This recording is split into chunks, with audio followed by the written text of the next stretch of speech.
And in this particular lecture, I'm going to cover a number of different things, and a lot of this to some people may seem like way out initially, you know, which it seemed to me, but I tried to gather as much facts as possible outside of the Moors to prove what we're saying.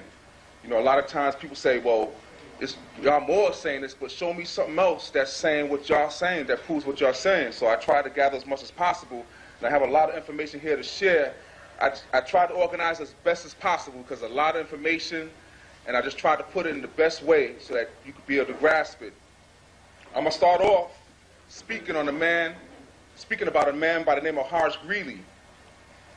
And he was part of a worldwide conspiracy to conceal the information that I'm about to speak on today. And there's a definite reason why this information was concealed.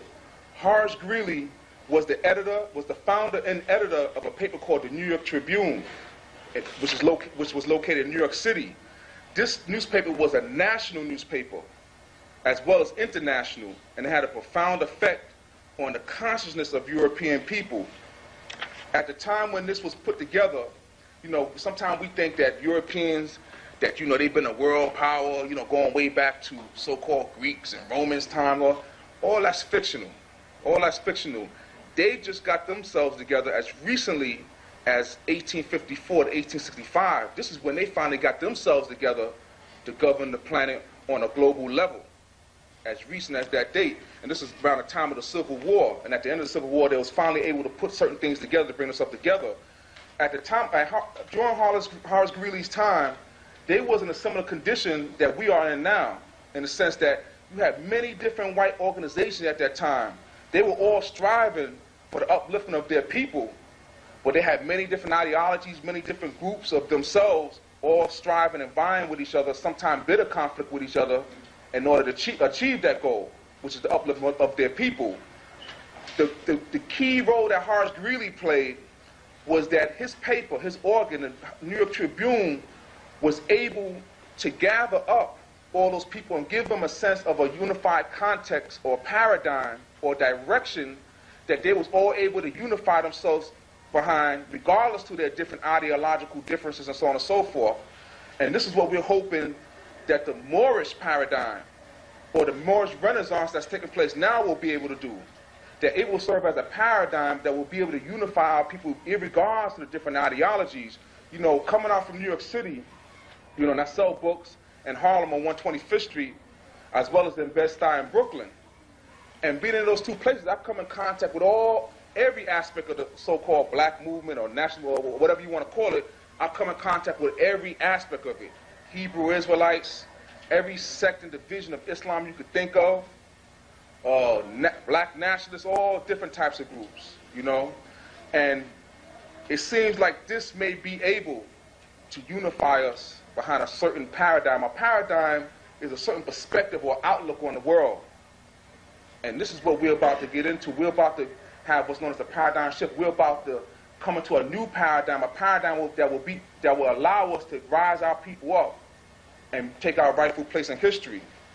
Horace Greeley, prior to Horace Greeley's time, the European, or what we call the white man or whatever, he was known as the red man. And they called themselves red men. As a matter of fact, Horace Greeley was a member of a political party known as the Red Men's Whigs Party, which eventually he promoted to be changed to the Republican Party. The present-day Republican Party originally was called the Red Men's Whig Party. Horace Greeley, as well as Abraham Lincoln, were members of the Red Men's Whig Party. He suggested to them that they change their names to the Republican Party, and as opposed to call themselves red men, call themselves white men. And this was to set up this whole dynamic of white being pure and good and white being bad and inferior, this whole white supremacist mentality or paradigm that was being perfected at this time. Now, just to give you an idea of the power and of the influence of Horace Greeley, this was taken from a book called Horace Greeley in the New York Tribune during the Civil War. And it says in the introduction, it says, all contemporaries, friends, and foes alike testified that the Tribune exerted the greatest influence upon public opinion of any journal in the country during the period under discussion, which was the Civil War period. It goes on to say that The paper furnished the basis of a power national in scope and at times enabled the editor to mold public sentiment more effectively than even the president. Horace Greeley in that paper, the New York Tribune, actually had more influence over the mindset of European people on an international scale than even the President of the United States. Karl Marx was just the London correspondent of the New York Tribune. This was an international thing that took place here. All right? It also says that it would have been difficult to convince the great mass of rural subscribers from western New York to Iowa that the old white-coated philosopher, Horace Greeley, did not pen every line in their political Bible. Herein lies the crux of the Tribune power and influence. Horace Greeley was more than the editor of a great newspaper. He had acquired an enviable reputation as an expounder of political views and had actively sponsored the organization of the Republican Party on a national scale. So Horace Greeley had a great deal of influence. And he was like more or less, let's say, the point man that more or less gathered around him all these different people, covering all different various disciplines, everything from medicine to science to history. Just to give you an example, there's an article I have here called Archaeological Cover-Ups. This is an article that was taken from a magazine called Nexus Magazine. And this is a very good magazine. If you have a chance, get a hold of it. I believe Brother Emiola from the Black Mind Builders sells this particular magazine. And this particular article, Archaeological Cover-Ups, was dealing with the Smithsonian Institute, which was founded a little bit prior or during Horace Greeley times around in 1829. And it starts off, it says, most of us are familiar with the last scene in the popular Indiana Jones archaeological adventure film, Raiders of the Lost Ark, in which an important historical artifact, the Ark of the Covenant from the temple in Jerusalem, is locked in a crate and put in a giant warehouse, never to be seen again. I'm sure you all remember that part at the end where they shipped it in. They had all these different boxes marked top secret. It goes on to say, the Smithsonian Institute is an independent federal agency. Sounds familiar? IRS, Federal Reserve, so on. An independent federal agency has been actively suppressing some of the most interesting and important archaeological discoveries made in America. Now, what they were covering up was our history in this hemisphere. At this time, this is the time when they concocted this myth that we were all brought over here on slave ships from Africa to be their slaves. This is one of the biggest lies they ever put together. You're going to see the massive proportions of the lie that they have put forward. Yeah, there were some that were brought here from Africa. But by far, the majority of us were already here.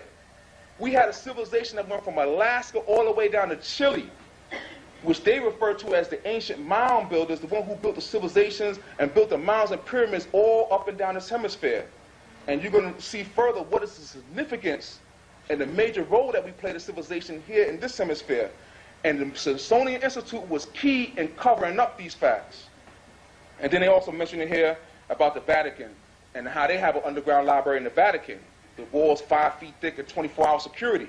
What they hiding down there. And he mentions how they have things down there that will conflict with the church's credibility or perhaps cast the official text in doubt. So they keep these things hidden. And it says, and it goes on to say, it says, when Thomas, the guy's name is Thomas, he was the director of the Eastern Mound Division of the Smithsonian Institute's Bureau of Ethnology. It says, when Thomas came to the Bureau of Ethnology, he was a pronounced believer in the existence of a race of mound builders distinct from the American Indians, the people who they're saying American, with the long stringy hair, so on and so forth. He believed that there was a race of mound builders distinct from the American Indians. However, John Wesley Powell, the director of the Bureau of Ethnology, a very sympathetic man toward the American Indians, had lived with some of these ones who they call Indians, and he felt sorry for them. He felt that they say he felt sorry for them, and they were treated unfairly, and that they should get the credit for this. Now remember, now they were in the process of wiping these people out. So it's easy to give credit to a people that you know you're about to wipe out anyway. It goes on and says the Smithsonian began to promote the idea that Native Americans at that time being exterminated in the Indian Wars were descended from advanced civilizations and were worthy of respect and protection. They also began a program of suppressing any archaeological evidence that led credence to the school of thought known as diffusionism, a school which believes that throughout history there has been widespread dispersion of culture and civilization via contact by ship and major trade routes. Keep that in mind, because remember, Moor means navigator. We were a maritime nation all over the planet. And keep that in mind, because we're going to get deeper into that. This says the school of thought known as diffusionism believes that throughout history there was a widespread dispersion of culture and civilization via contact by ship and major trade routes. It goes on and says, but the Smithsonian opted for the opposite school, known as isolationism. Isolationism holds that most civilizations are isolated from each other and that there has been very little contact between them, especially those that are separated by bodies of water. And this intellectual war that started in the 1880s, right around Horace Greeley time.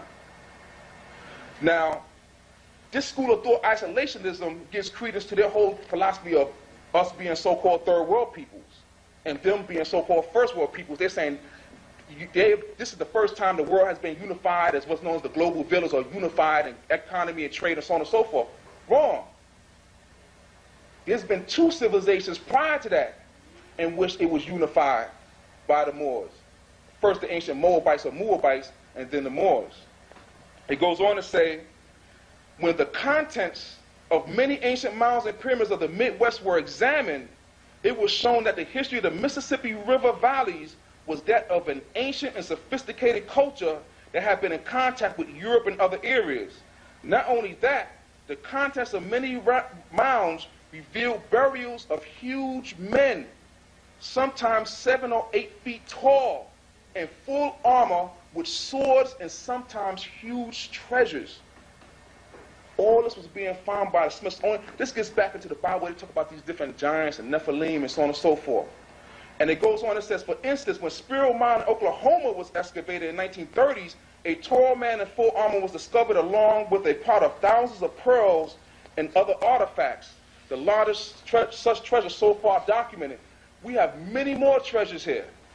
The elders taught us that the Moors did more building underground than we did above ground here. And you see what we did build above ground, or what's left, what the Dominicans and Franciscan priests did not destroy and vandalize and loot and burn and pillage. And underground, they are aware of the vast underground tunnel networks that we have built underneath this country, where you was able to travel from New York City to California underground without having come above ground once. And their military has taken over some of these underground facilities, but they could go over so far deep. And they know through different infrared and satellite pictures and so on and so forth, they know that there's other things deeper down that they can't get to. And when the conquistadors came away, they found whole villages and cities empty with people. They didn't know where they went. Oh yeah. Continuing on, it says, he was told by former employees that the Smithsonian, that an employee was dismissed for defending the view of diffusionism. And it said the Smithsonian at one time had actually taken a barge full of unusual artifacts out into the Atlantic Ocean and dumped it into the ocean. This is what they was doing with some of the things that they found. And it mentions here about stone coffins that was discovered in 1892 in Alabama, which were then sent to the Smithsonian Institute and then lost, according to the newsletter. And then going further down, it says, the head curator says, we have not been able to find the specimens in our collections, though records show that they were received.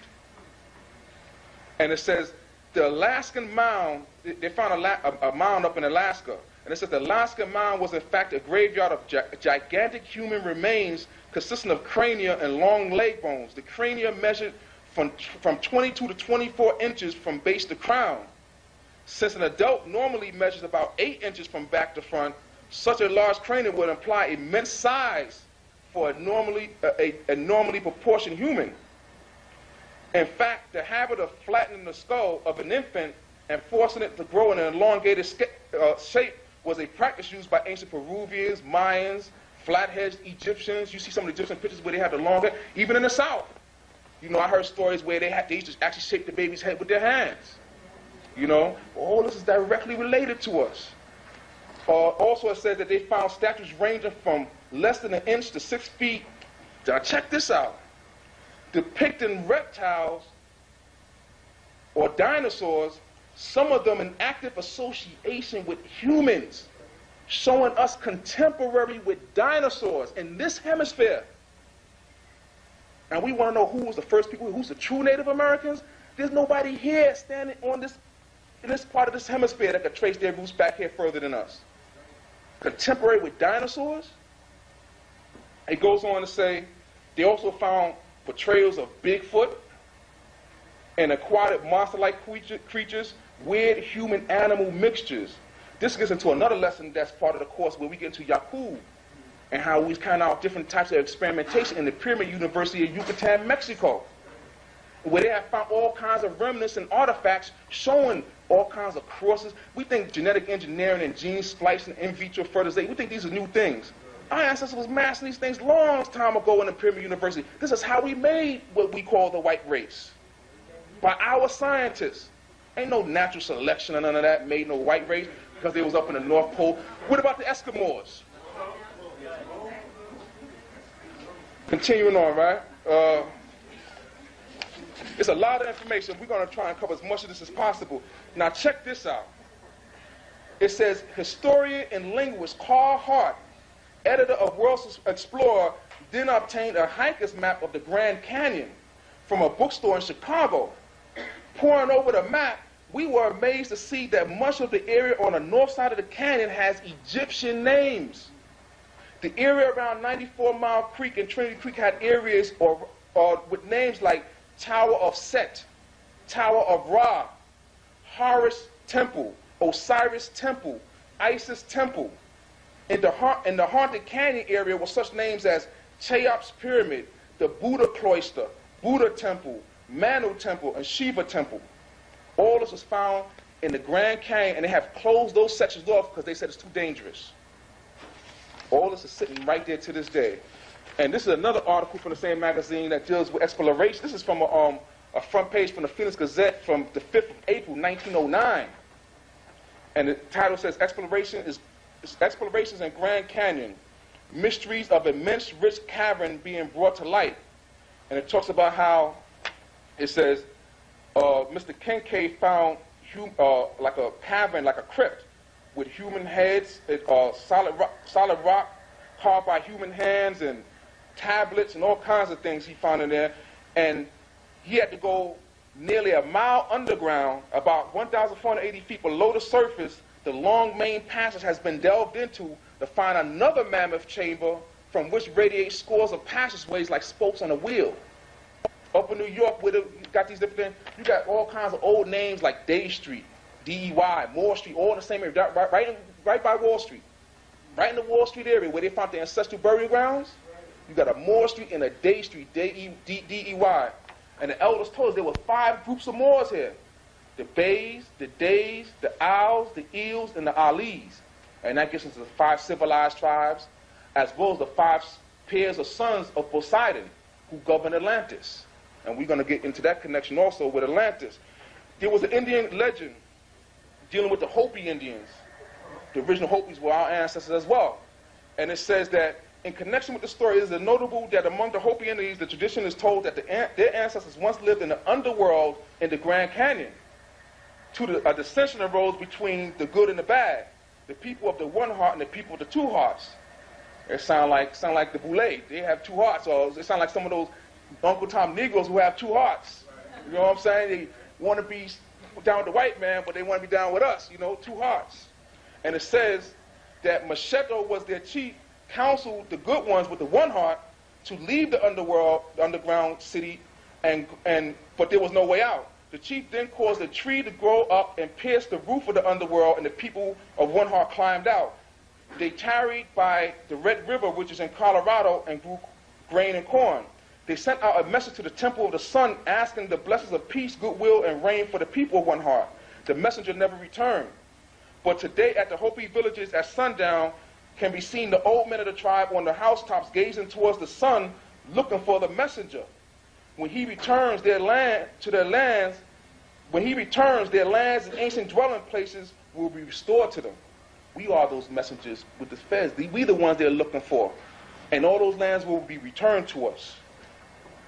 All right? Now, in connection, and I found a book. Now, I kept telling myself, you know, this whole thing, now this is a whole nother deep area that has to be further researched and looked into. You know, something bothered me about this whole thing about Greeks and Romans and these Europeans going way back to 500 BC. I said, something don't sound right here.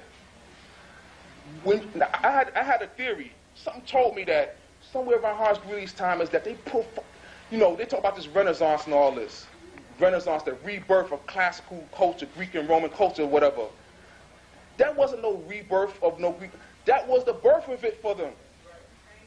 They concocted this thing. At that time, students of the Moors, they were students of the Moors.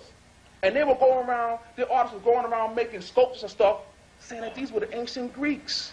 A lot of these sculptures had heads missing that they replaced. Now I said, there gotta be a book, there gotta be something that will give me some hints. Remember now, because all this information at Horace Greeley's time was kept out of the institutions of higher learning.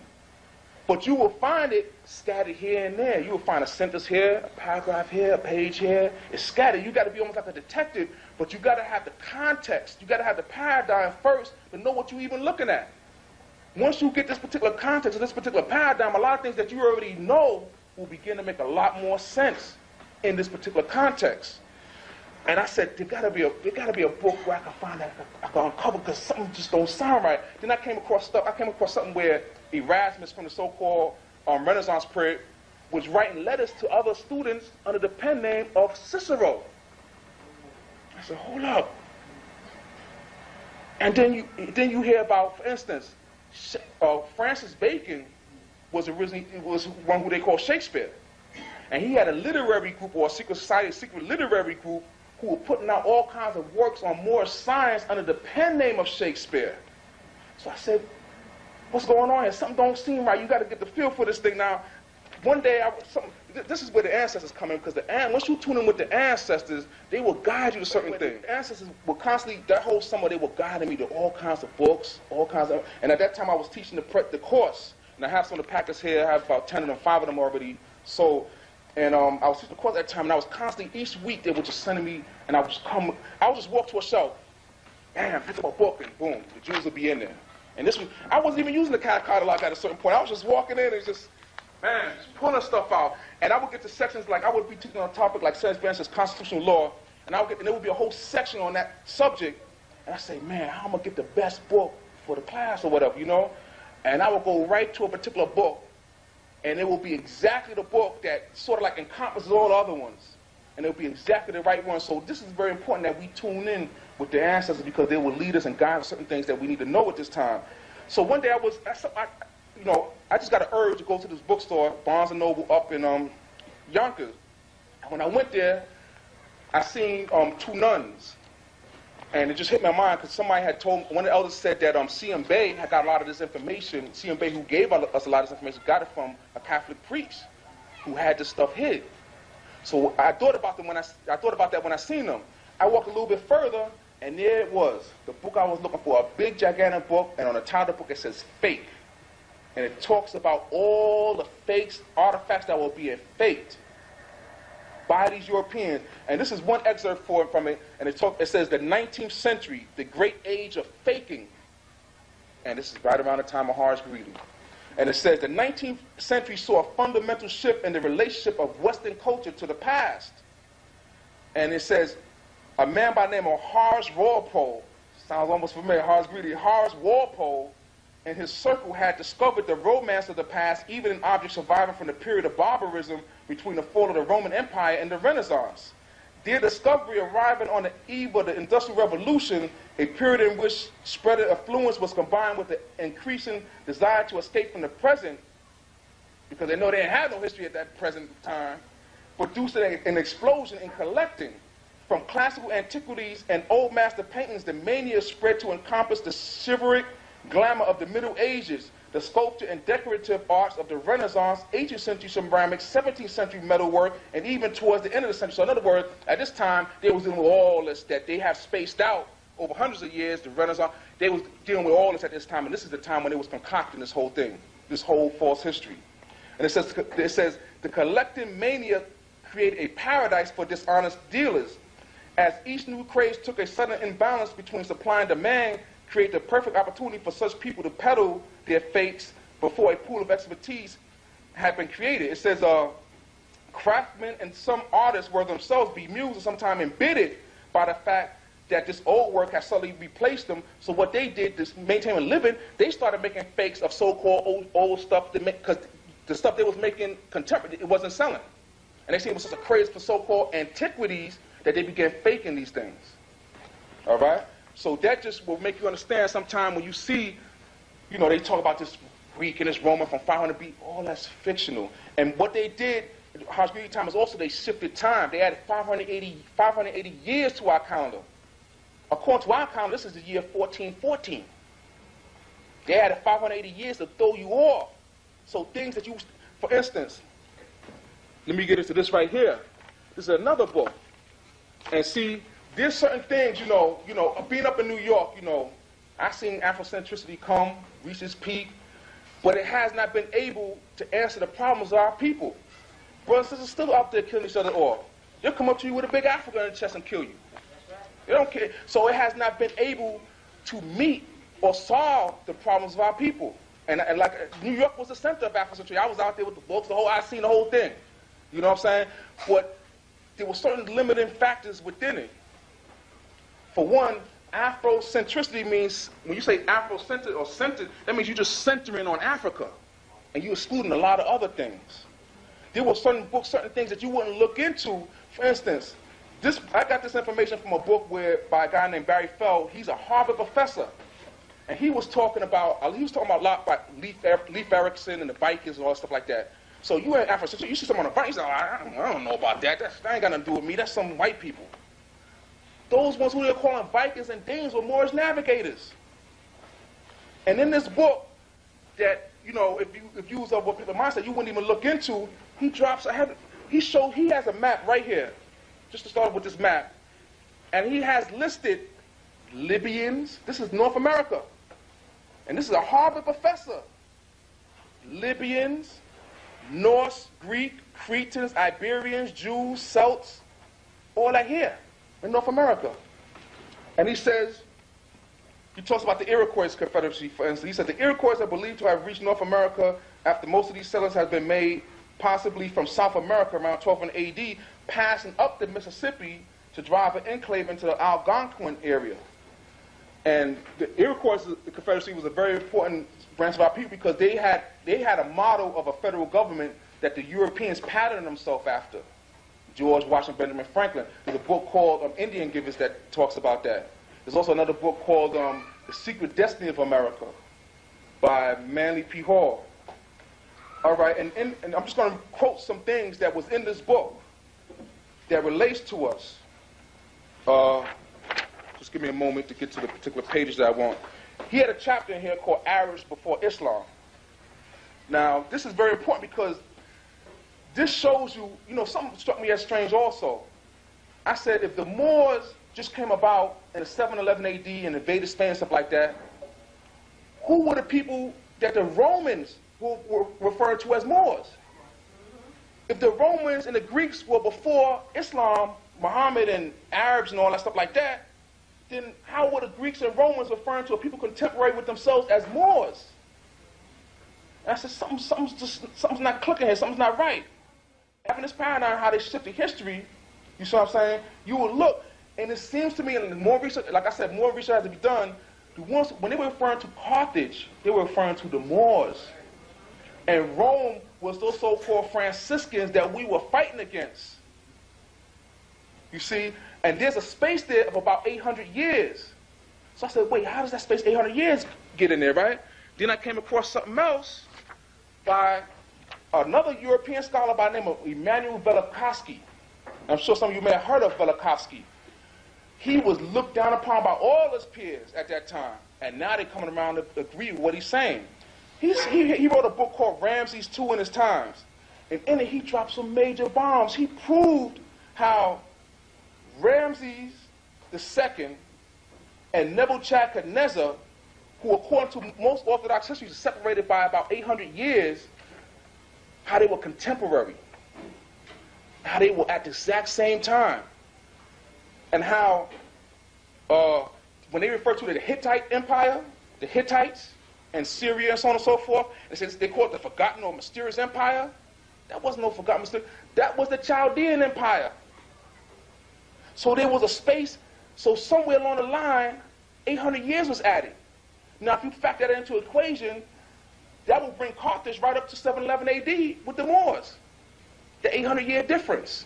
See, they were playing, the European was a master. What he was doing during this period of time is that he was grafting a history. When the Honorable Elijah Muhammad said that he was given 6,000 years to rule the earth, he didn't rule this earth for 6,000 years. He was given dominion or jurisdiction over 6,000 years worth of history. When you look in the books, all his history books start off with historical times as 4,000 BC, which up to now would be 6,000 years. When you look in the King James Version of the Bible, it starts off 4004 BC. So what he did was manipulate and graft and change up 6,000 years worth of history. The grafting process, when you take a nectarine orange, navel orange that don't have no seeds in it, it's not natural. It cannot perpetuate itself. There's no seed for you to plant.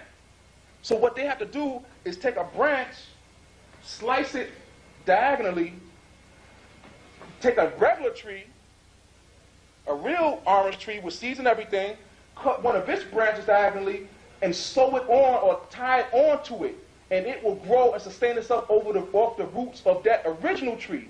This is the grafting process. This is what these Europeans did. They didn't have no history, just like the orange with no seeds. So they had to graft themselves onto already existing histories to give themselves a semblance of antiquity. They had no history. So they grafted themselves. The original people who inhabited the region that they refer to as Greek was us, dealing with the Mycenaean and Minoan Moors, who were navigators. The ones who inhabited the region that they refer to as Rome were the Etruscans, who were us. You see? So they had to concoct this false history for them to rise to be in the place of power where they're at right now. They ran into a problem. They found some tablets or whatever that had ancient Libyan or Numidian script. And they never could interpret these things. Then one day, they found out that Arabic was the key to it. But that threw them, they said, wait, this is something 200-something BC. The Arabs didn't come till later on to 700. How was Arabic dealing with that? You see? And this was the key to unlocking these particular scripts, and so they could interpret it, which means that, now they try to say that there was Arabs in North Africa or these different places before Islam. No, there wasn't Arabs. These languages all part. We used many different languages. Hakim Bey said that Latin was one of our ancient languages. We always associate Latin with European people, or what they call the Indo-European languages. Those are our ancient languages, going into ancient Sanskrit and so on and so forth. We had different languages for different purposes. Latin was a legal, scientific language. And Arabic was a more poetic, dealing with more subtle, conveying more subtle ideas and concepts. The so-called adobe houses that you see in Mexico, the Pueblo Indian, you see the exact same thing in North Africa. The exact same type of houses constructed the exact same way. And it makes sense because, like I said, if you join those two parts together, what they call Libya, all that was all connected with America. It was all one thing. So naturally, you're going to have the same type of houses, the same type of climate, everything. And even the Dogon, the same type of thing, built in the side of the cliff, so on and so forth. The same thing. It's all one knowledge. And the Dogon mythology and the entire thing is identical to the Hopi Indians. If you look at the pictures of the Hopi Indians and look at the Dogon, it's identical. Same people, same technology. We found a Washita Street here at North Highland in Atlanta. A Washita Street right off of North Highland. You'll be surprised. This is, see, they would love for all you to go back to Africa. and give up the wealth and birthrights to this land here, they had to perpetuate that myth. And because they would know that once you realize who you are, you will claim your birthrights to this land right here that belonged to your ancestors. Imagine how mad your ancestors must be to be buried in these grounds and see you chasing after another land other than the land that you were born on. And you wonder why you kept so much hell and all so many things that happened to you. Because you run in the wrong direction. Not to say anything wrong with our brothers and sisters. Those are our brothers and sisters on the other side of the Atlantic. The Atlantic is like a big mirror, cosmic mirror. What's on one side is on the other side. Ain't no difference. The elders told us that the original now is right here, Old Man Mississippi. The Missouri is the blue and the Ohio is the white now. And where the two come together, they got a city there to this day called Cairo. And the whole region over there, as a matter of fact, to this day they call Little Egypt. The elders also said that in this hemisphere you have 7 cities. The 7 churches which are mentioned in the book of Revelations. The 7 churches which are in Asia. And those 7 cities go from St. Louis up to Chicago, over to Detroit, down into Cleveland, Ohio, over to Pittsburgh, over to Philadelphia, and up into Boston. And if you connect the dots of those 7 cities, they give you the constellation of Big Dipper, the Great Bear, which was referred to as Moena, which is also a name that we sometimes call Moorish sisters, Moena. And this is what that particular and it was said by the elders, whoever rules those 7 cities rule the planet. Those are 7 key cities. And until this day, one of the cities still has the same name in the book, City Philadelphia. And Philadelphia is in what? Pennsylvania, which is the Keystone State. And when you look in the book of Revelations under Philadelphia, it says that you have the keys of David. That what you open if no man shutteth, and that what you shut if no man openeth. And in Philadelphia, what do you see there? They call it the city of brotherly love because that's what we had the keys to our federal government, to the European Masons. And you see the Liberty Bell. Because if you take this and turn it inside out, you got the gong, you got the Liberty Bell. And you wonder why it's cracked. When your liberty was taken from you, that's why it's cracked. You see? The Liberty Bell, and they also refer to the feds as the Liberty Cap. When you see that soft cap that they refer to as the Liberty Cap that's red, that's the feds. And then you look at the coat of arms. The elders also told us that what they called here in this hemisphere the Spanish Empire was in reality the Moorish Empire. And then you look at the coat of arms for El Salvador. You see the fez on top of it. You look at the coat of arms for Haiti. The fez is on it. Look at the coat of arms for Cuba. The fez is on it. Don't take my word for it. Go see it for yourself. The fez is sitting right up on there with a halo around it, just like the all seeing eye on the dollar bill. The same thing, because this is the pyramid. The all seeing eye. This has a deep significance. You'll be surprised when you put this up on your head. Watch the responses that you get from Europeans, any people. I don't care where they come from. When we be standing there 125th Street, all the brothers, we be out there, and all you see is feathers out there. Germans, they all come by, they look, they're like, man, the Moors, they awaken, they realizing who they are now. They come to, I don't care what country, Pakistan. The rulers in my country, they wear that. Africans come to me. Only big chiefs could wear that in my country. This was a sign of nobility of the rulers of this planet. Continuing on, the things we built in some of those 7 cities, the Old Man Mississippi, coming down, this region around here is known as ancient Egypt. Headquarters, Memphis, Tennessee. Memphis, the Memphite theology. Oh, that's right here. Oh, that's right here. The 5 Great Lakes. 5 lakes that were man-made by our ancestors that contain half of the world's fresh water supply. And that whole region over there is known as the breadbasket of the world. We fed the whole planet from there. And the elders also said that the original Mecca was Chicago, the center of all food, wheat, grain, and livestock distribution for the planet. And until this day, it's still that way. So we got to realize where we standing at right now and who we really are. When those Moors seen that we were falling from power, they took certain Europeans and initiated them and made them mystic Turks, chief protectors of the sacred shrines. They're not the owners. You had to be a master mason to be up in the federal government.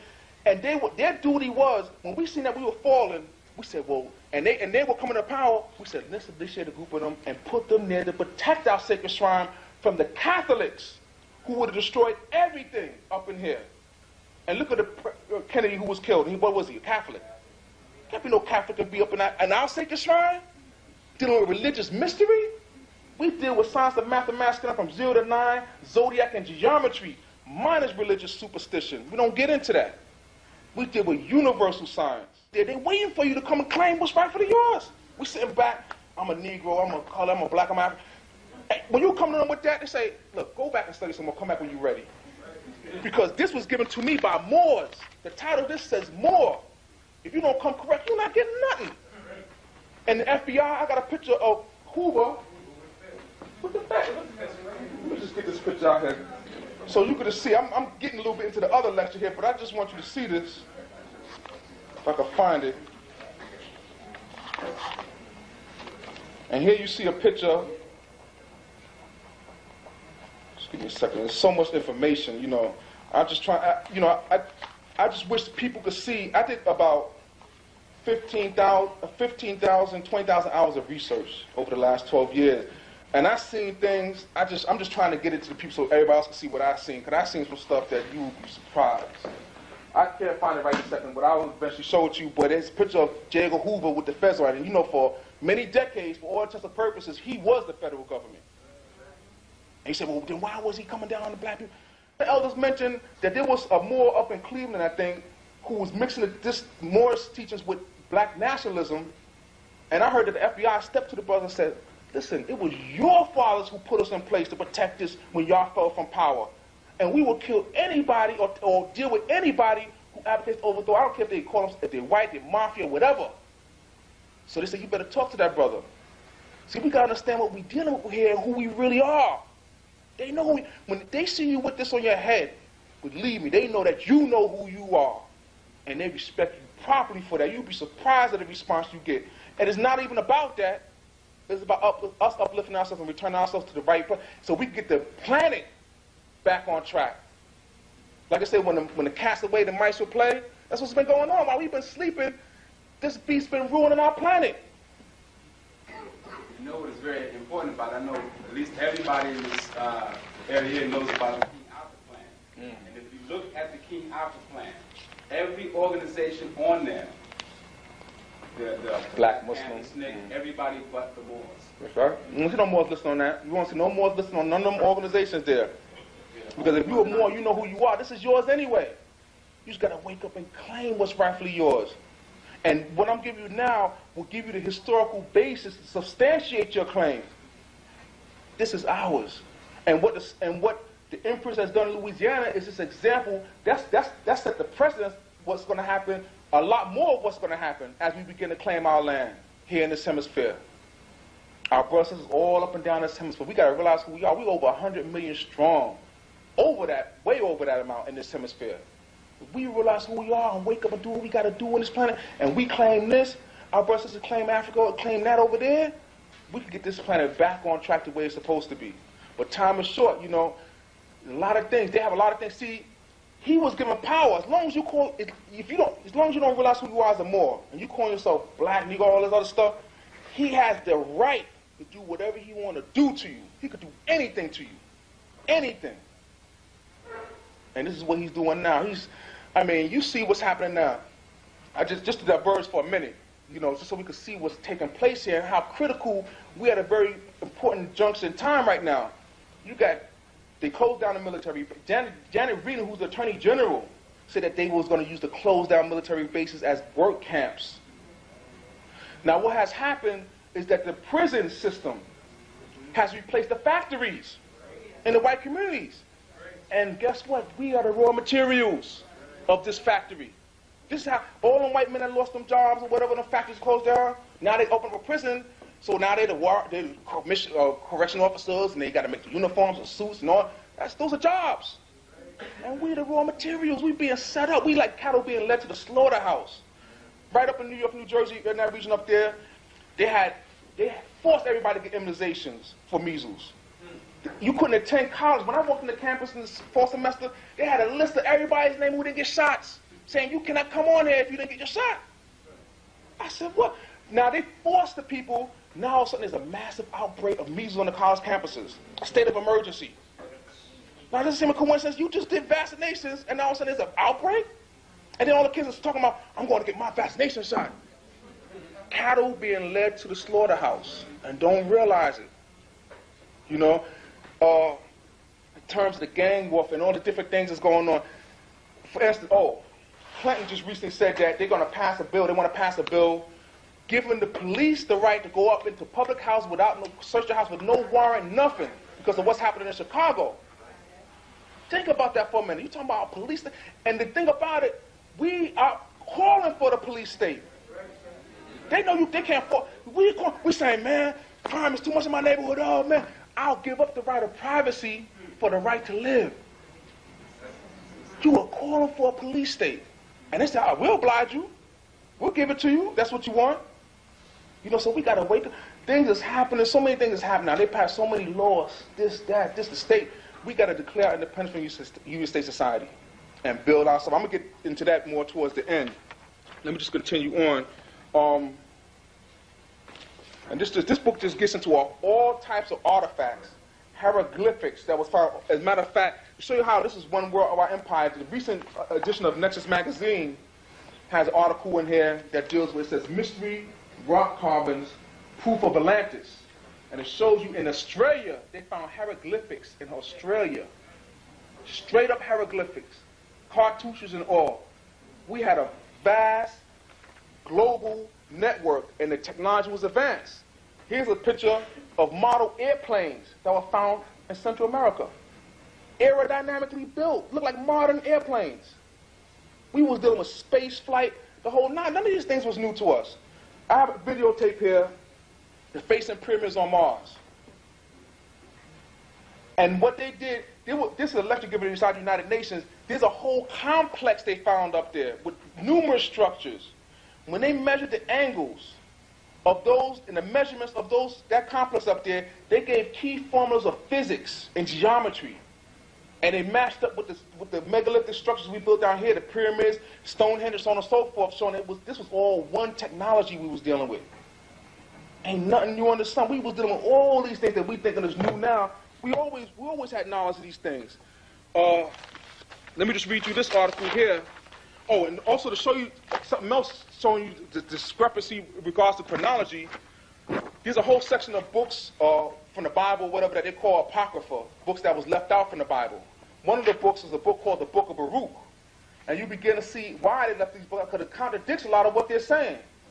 This book, so-called, deals with Nebuchadnezzar and the so-called Babylonian captivity. But you're going to find out that when they talk about Nebuchadnezzar and the Babylonian captivity of the children of Israel, the children of Yaqub, it was really dealing with the period of time when the Moorish nation had enslaved the Europeans. We enslaved them before they enslaved us. Now I know, hold up. That's right.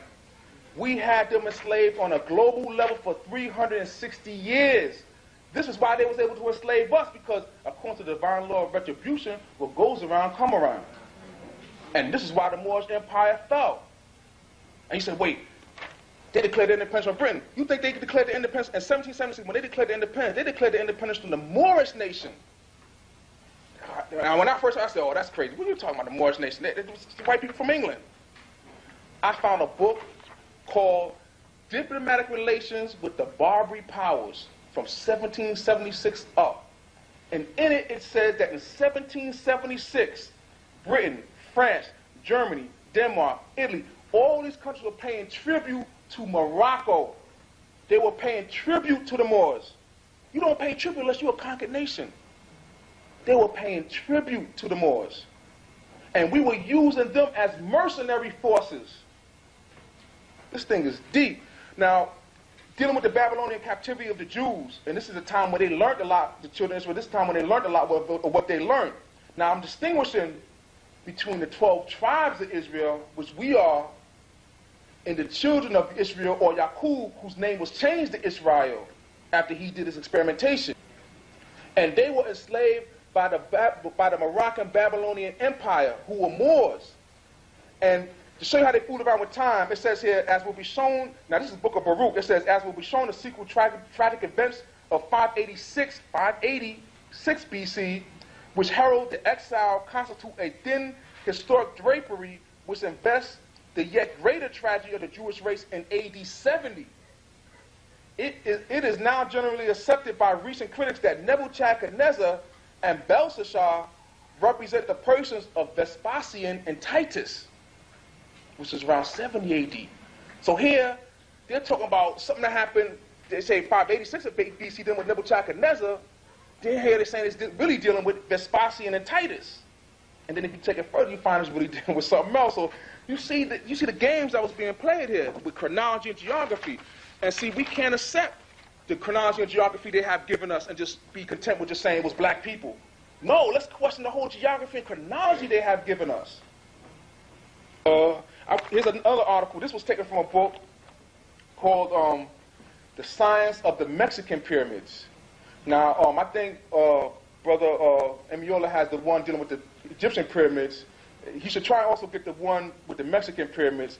There was an article in it, and it shows all these Moors whose head was decapitated and put on poles and put on sticks. And check out what it says. It says, designed for the detection and punishment of heretics, the Inquisition was used as a giant pork barrel for the enrichment of crown, church, and inquisitors, while cheerfully eliminating dangerous radicals. Now listen to who these dangerous radicals are. Those who have been taught medicine, geography, rhetoric, chemistry, physics, mathematics, and astronomy by Moorish philosophers.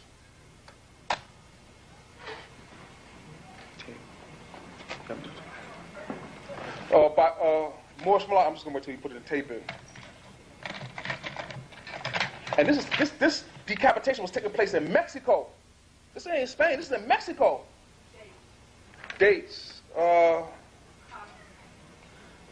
It doesn't have a date on this particular page here, but I'm sure it's around 1600, somewhere around that time. Somewhere around that time, time of the conquistadors and so on and so forth. And it says that the ones who did Inquisition was conferred, dangerous radicals were considered were the ones who was teaching mathematics, geography, rhetoric, all these things at that time. These are the ones who they were decapitating. It says the Inquisition was also an excuse to rid the planet of such organized mystics as Illuminati, pantheists, Manichaeans, and Albigensians.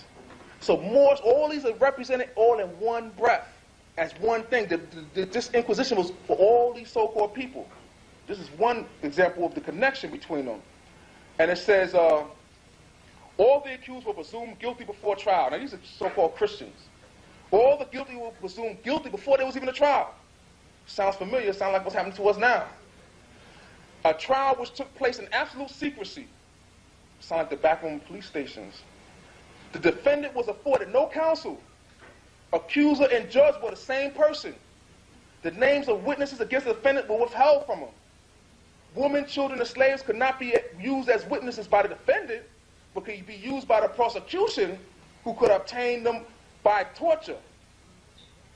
And it says minor penalties could be commuted, paid off, bribery, we know the corruption already. And then it says, now check this, it says, the victim's goods were subject to confiscation and were incorporated into the royal and church domains. We talk about reparations. And this is Europeans saying where our wealth went to. It says that the victim's goods, subject to confiscation, we're talking about land, gold, everything, subject to confiscation were incorporated into the royal crown and the church domains.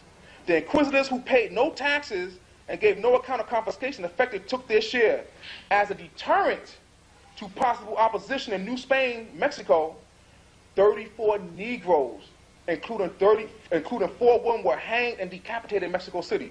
So as a deterrent against the Moors, Illuminati, all the stuff like this, as a deterrent, they hanged 30 Negroes and nobody else. So what is that telling you?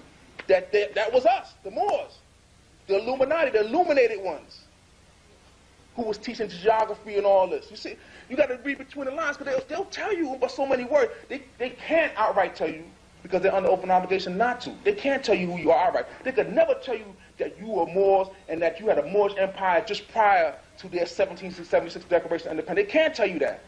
Their system is based on you not knowing that, and they maintain themselves. Here's a picture And we think over there, they switch geography around. We think over there is England. The elders told us that the original England is over here in Virginia, Jamestown, King James, Jamestown, Virginia, and that what they over there call England now, we used to call Albion or Albion. That hit me. I said, what are you talking about? Then I came across a book, and it says, Sir Francis Drake claimed the land of his. They're talking about California. It says that Drake claimed the land in the name of his queen, Elizabeth I. He called it Nova Albion. Nova meaning new, and Albion being an old name from England, for England. So it is by their own scholars that the original name of that place was Albion or Albine because of the white cliffs of Dover. Albine meaning white, those white cliffs of Dover. So all this stuff is starting to click and make sense, and the stuff that just seems so far-fetched on one hand, upon doing the research, starts to make a lot more sense. Here, I'm just going to show some pictures here, because a lot of the children, a lot of the Europeans, famous Europeans you see in history or whatever, were actually the mulatto mixed breed children of Moorish nobles and rulers and white women who were in their harems. See, this is where the bleaching out took place. And people who you see in early history here in America, like John Hanson, who were really Moors, were passing as if they were white. What happened was that white women were sold on a global level. They were sold on a global level to Moorish harems all over the world. And the mulatto mixed breed children that you've seen came through them so-called this is where you get the so-called Turks, Arabs, Japanese, Indians. These are the mixed children of us on a global scale. Now, people say, what do you mean we had the Europeans enslaved and we were selling white women on a global scale? There's a lesson here. This is one of the lessons from the packet. This is the fourth one of Big Ben Bay. And in it, like what they say, a picture's worth 1,000 words, right? Here's a picture taken from J. Rogers' book, and here you see a Moor with a fez on selling a white woman into slavery. A Moor with a fez on. This is one of the reasons why the Moors fell, because we did it to our own sometime also. Here you see a harem scene with white women in a Moorish harem.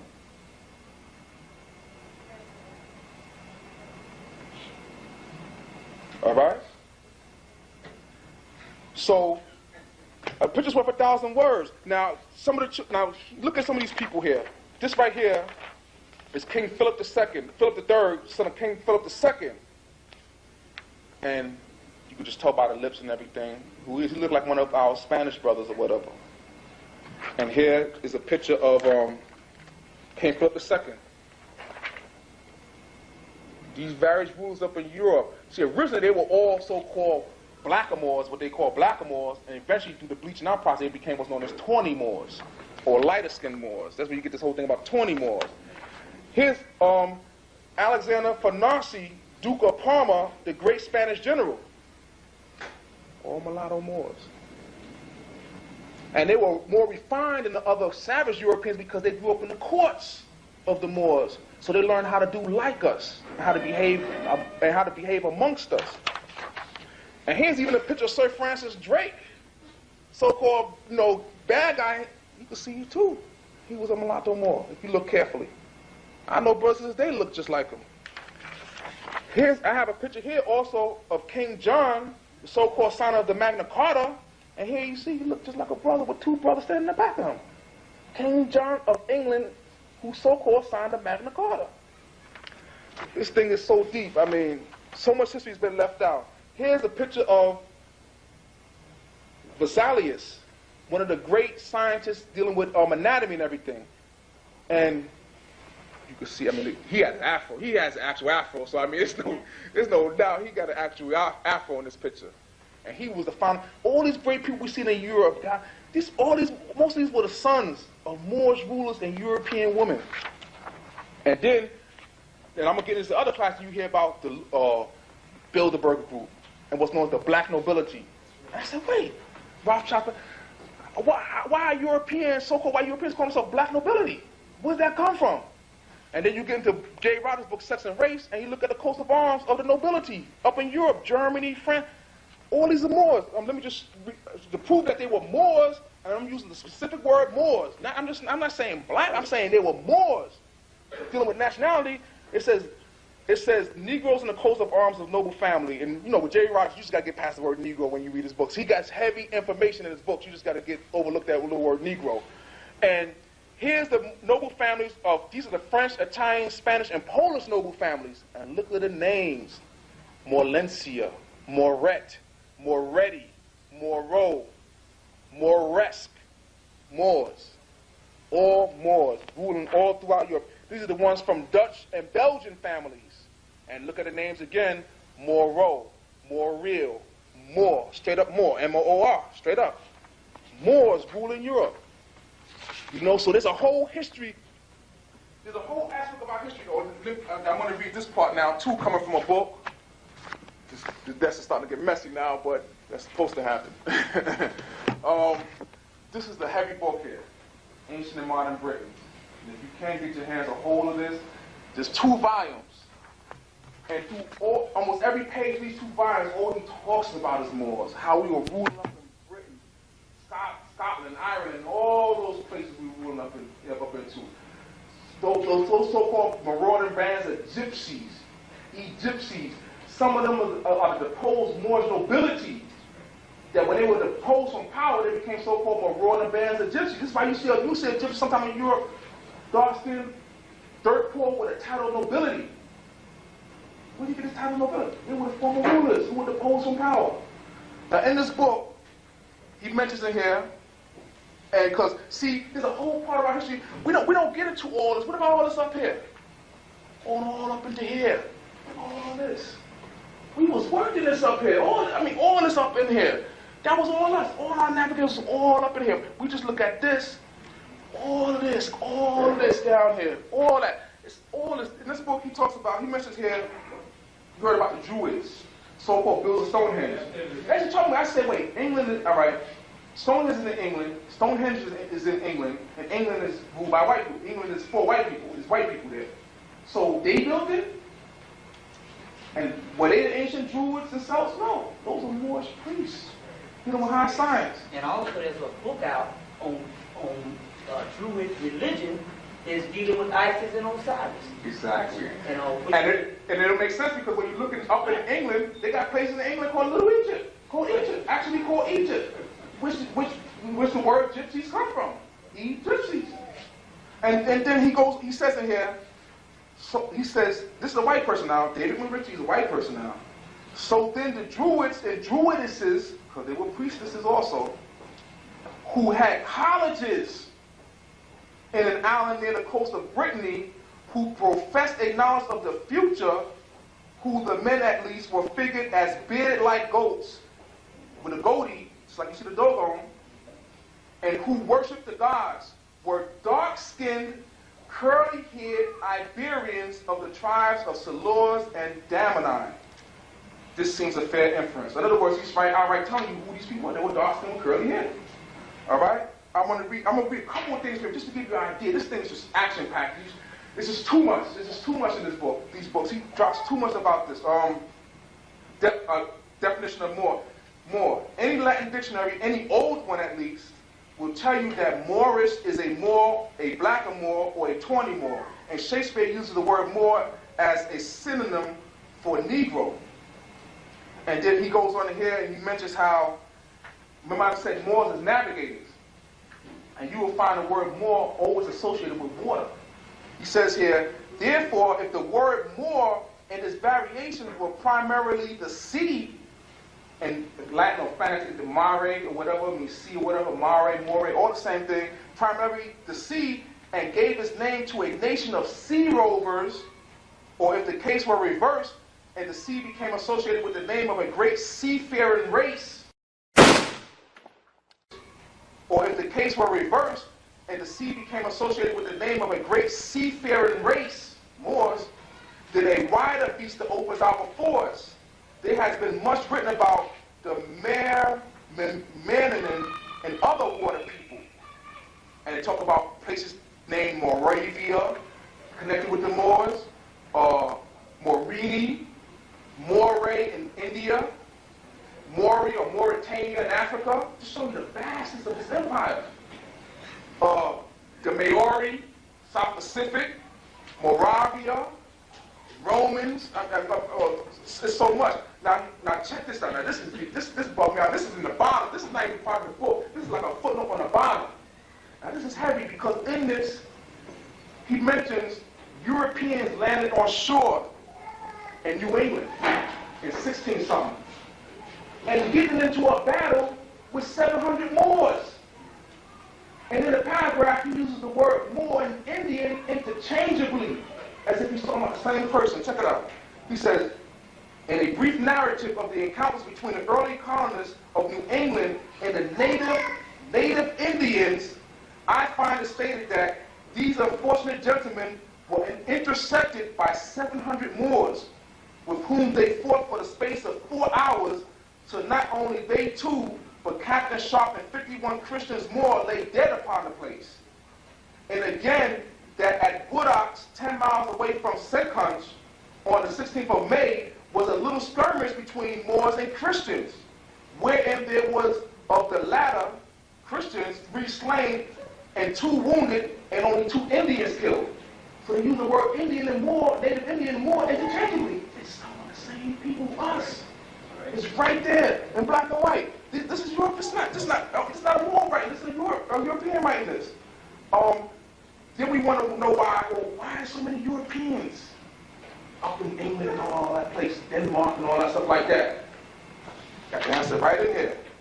He says, the March troopers, or Mosses, these were Moors. March troopers, you look at them with Highlander, all those are Moors. March troopers, Highlanders, all that, Moors.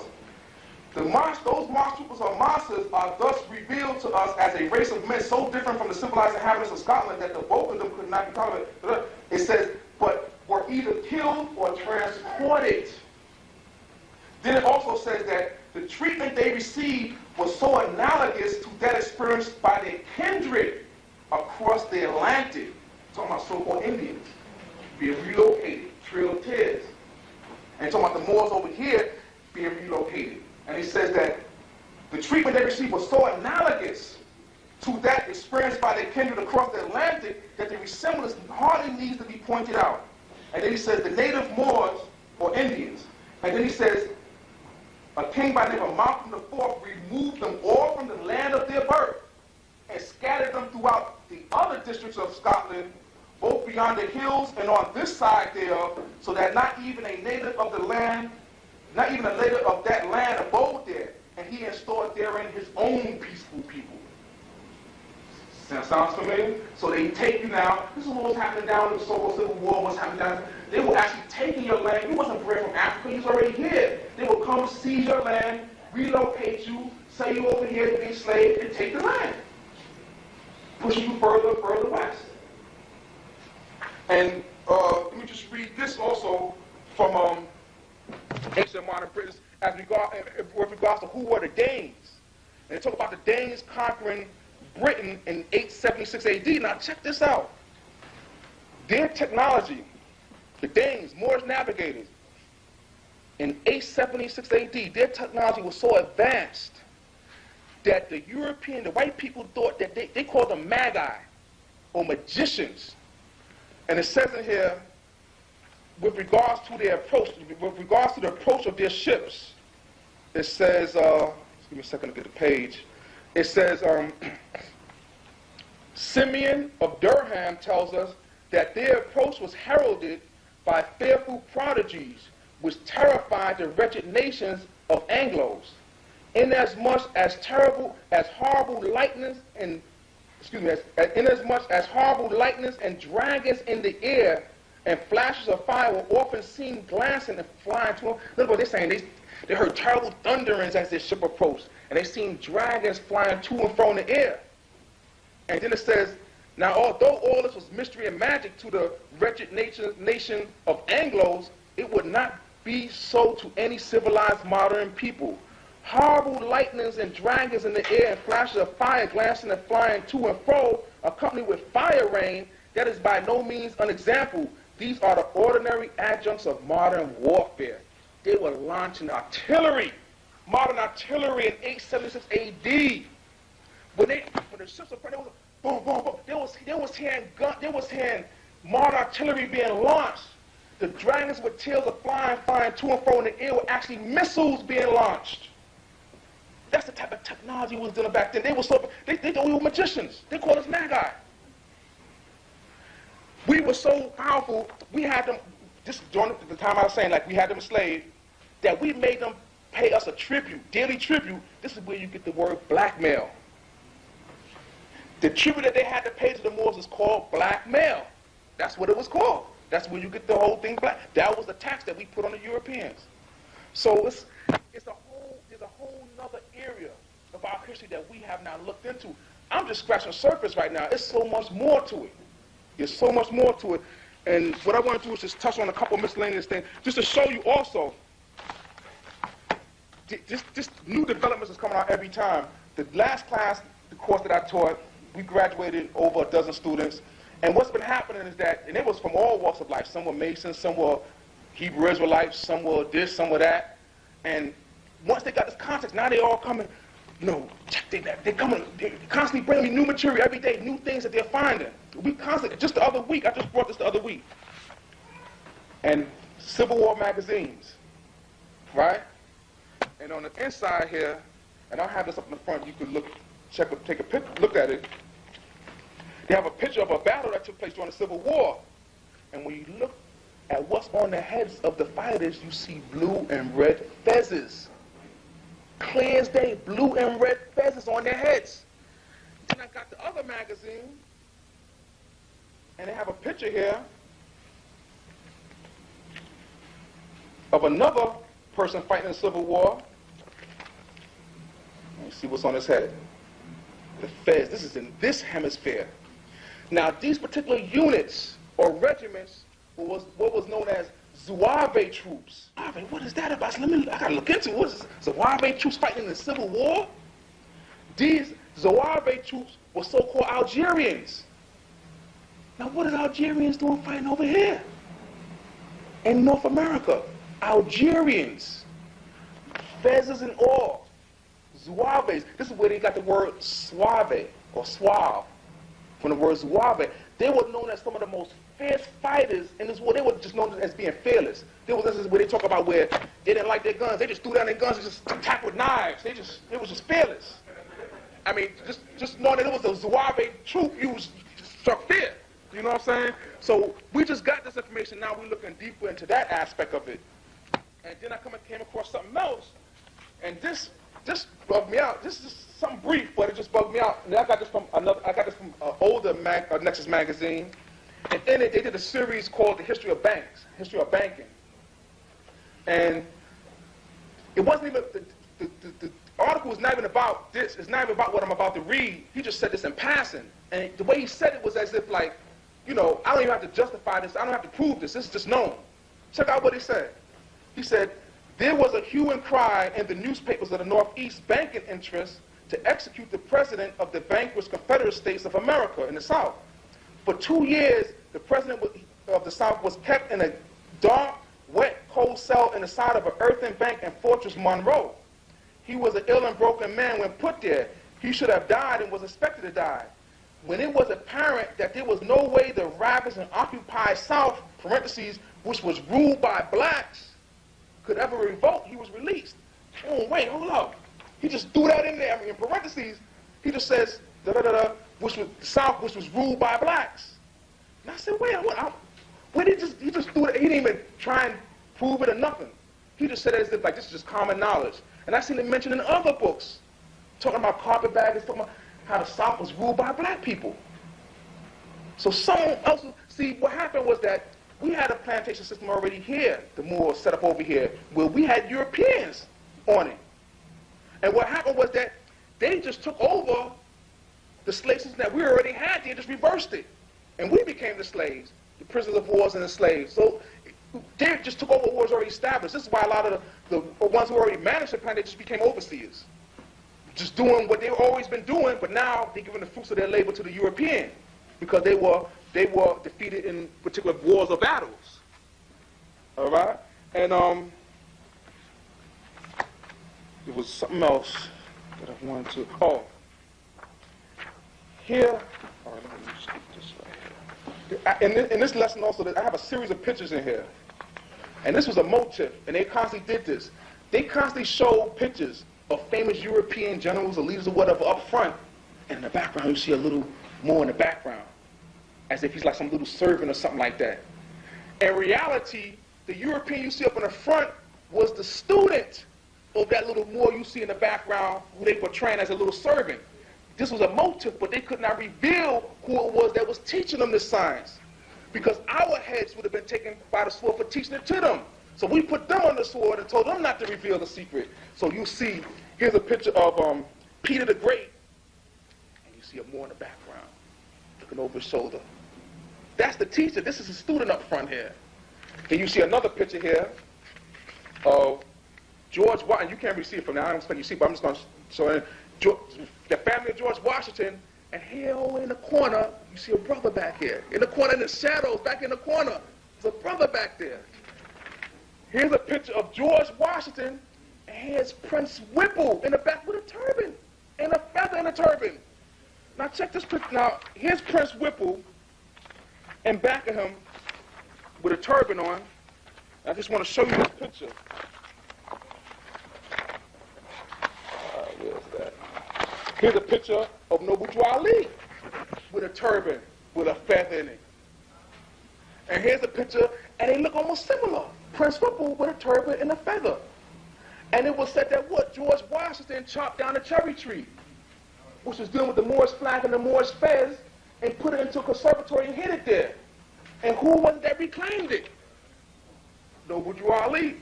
So it's a strange coincidence that it's as if Noble Ali is looking over his shoulder, saying, I'm seeing what you did, but I'm going to come back at a later date and reclaim it. You know, and what they said, the Moors practice reincarnation, right? Here it go, right here. It's right there. Here's another picture of General Lafayette, and here's the Moor in the back here.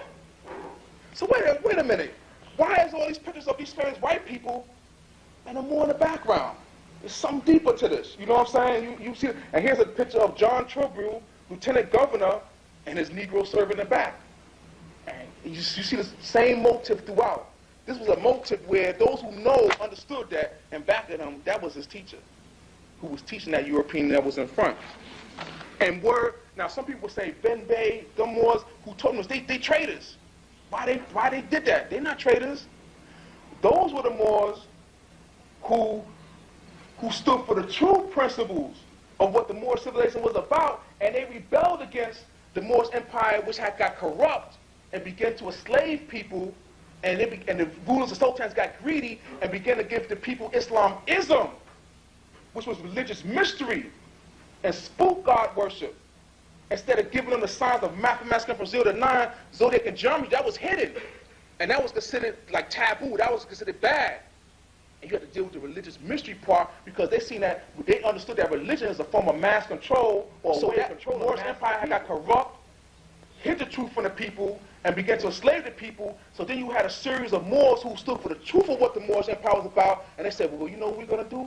We're going to use the Europeans as a tool to overthrow the wicked Moorish Empire. See, our ancestors did things long time ago that will come to fruition at a later date. Them documents that you see the European with that was given to them. All that knowledge was given to them. There's a lesson here in dealing with Big Ben Bay where they talk about this mystery man that shows up at the sign of Declaration of Independence. They said the sign of Declaration of Independence, and Independence Hall, whatever, they had the doors locked, guards downstairs, everything. So they over there, up there arguing, you know, they scared, they really scared to declare their independence. And we're going to kill and all this stuff like that, you know, and then I think that's one time when they say, we don't hang together, we don't hang along, or something like that. Anyway, they fussing whether or not they're going to sign this document. The document's there, they're like, we're going to kill. All of a sudden, a man stands up. Nobody, how do you get in there? And he says, sign that document. And then he goes to a long list of why they should sign that document. And when he finished, all of them ran to the table to sign the Declaration of Independence. When he turned around, the man was gone. And all through the history of the United States, you will always see these mystery people who are behind the scenes doing certain things, and the white people up front taking the credit for it. The Declaration of Independence, those things were put together. That's for us to use now. So that when we step up to the USA Society and say, we declare our independence from you, and say, well, what right you had to declare their independence? You did the same thing back then.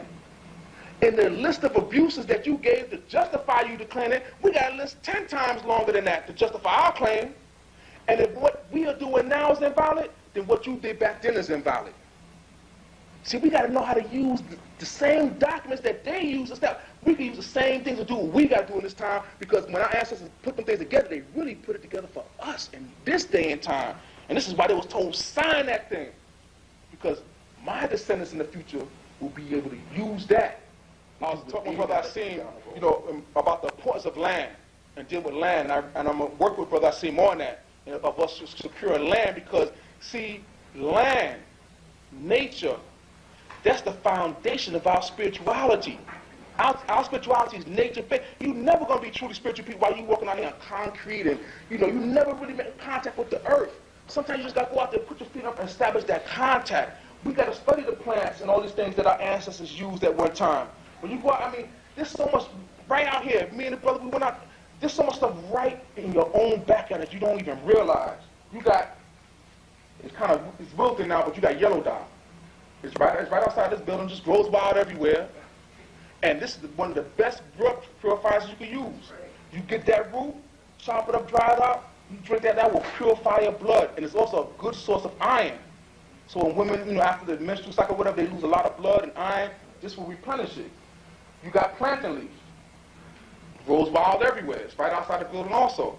And usually when I go into the woods, I usually pick up a little bit of this, because this is good, like if you happen to get a bee sting or snake bite or anything like that, just put it right on there. You're all right.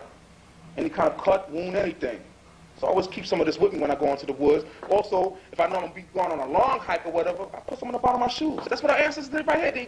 When they were going on journeys, they put this in the bottom of their shoes and their feet won't get tired. It draws it out, and you take it out, the leaf is all black. It drew all that out of you. You see? So this is very important also. You got chickweed. Grows all out there. Good for your skin. You make a tea, you wash your skin with it. Good for your skin. Also, we found out there, you got a whole bunch of wild, you got scallion, wild onions, just bunches of it out there. You ain't got to go to the store buy no scallion. You go right in your backyard. It's right there. Throw it up in there. It's right there. Wild scallion right there. You got, this is just some of the stuff. Shepherd's purse. All out there. All that's out there. There's so much stuff out there. This is what we got to get back into. When where I'm at up in New York, I know all the spots. I go to I got many different spots out in the woods and next to nature. When I want to be high, I go to certain places where I'm 1,000 feet high above the waters, just meditating. I got places down in the valley, places deep in the forest or whatever. All that stuff is right there. If riots break out and FEMA comes in effect or whatever, they close on them stores, you got food sitting right out there. For instance, the birch tree. The inner bark is emergency food. You can live off it, get back in tune with that land, because that will save you in the days to come. That will You know how much biological, chemical warfare they wage on us daily? They have cars that drive through Harlem that have chemical, biological things set up to the exhaust system. As they driving through, they just hitting you with it. When I go into the woods, that's what purifies. As I'm walking through the bush, the plants, all of it is just drawing all the impurities out of you. When you tune in with that, you got to tune in with nature. She will reveal all of her secrets to you. There's so much out there. It's incredible. I bring my sons out there, and I teach them, But we went out there, we found some white oak bark. And like what I do, see, when you go to the plants, you don't just go and snatch the plant up. A man by the name of Rudy Duckett up in New York City, Brother Abdul Rashad Hakim, he took me out there and taught me a lot of these things. He taught me how to deal with it. When you go to a plant, and you want it for a particular ailment, you're supposed to go up and stroke the leaves and tell it what you need it for. Say, I need your leaves for so and so and so and for. And the plant will fill you out and send to the leaves the chemicals that you need in the proportions that you need it in. When you just run up on a plant, you just bum rush the plant to start. The plant gets nervous. It draws all its energies into the roots. So all you're doing is picking leaves that have no potency, don't have nothing in it. There's certain words, certain prayers, certain words of power that you say to plants to get the most potency out from it. You ask the plant's permission. So I teach my sons, whenever they get an ailment, let's say one of them got a rash or whatever, I take them out to the yellow dot, I let them pick it themselves, and I let them stroke the plant, tell the plant what they need it for.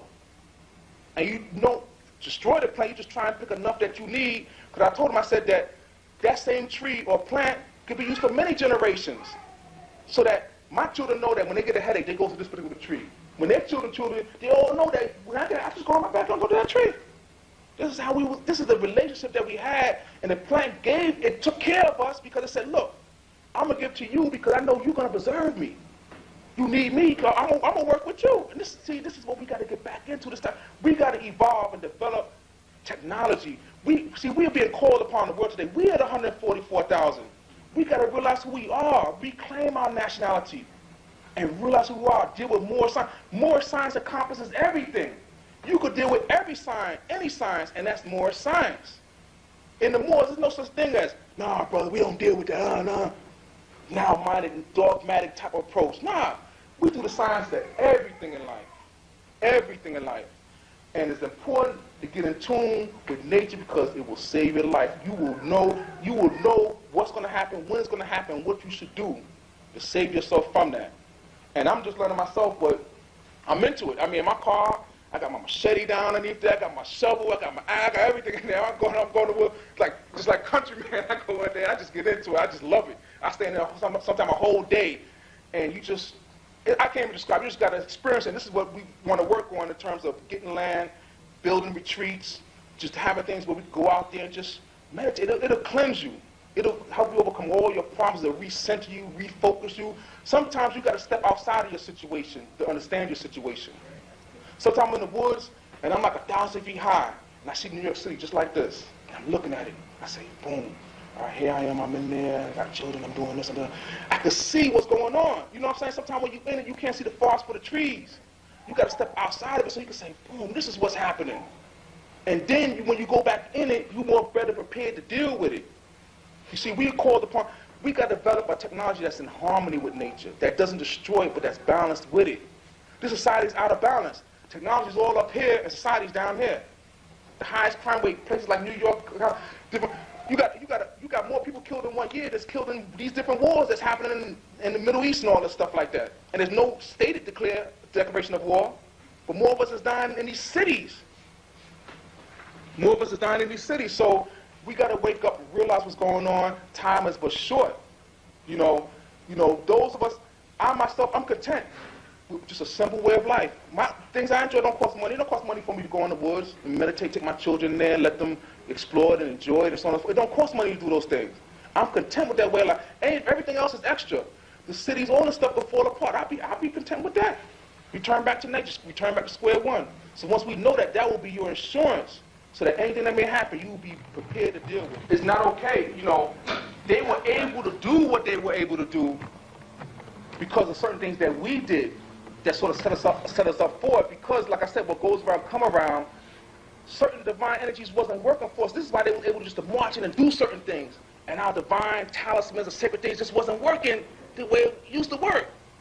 Because if we had these certain things that deprived it of our power, deprived ourselves of our power, and this set us up for them to be able to do what they were able to do.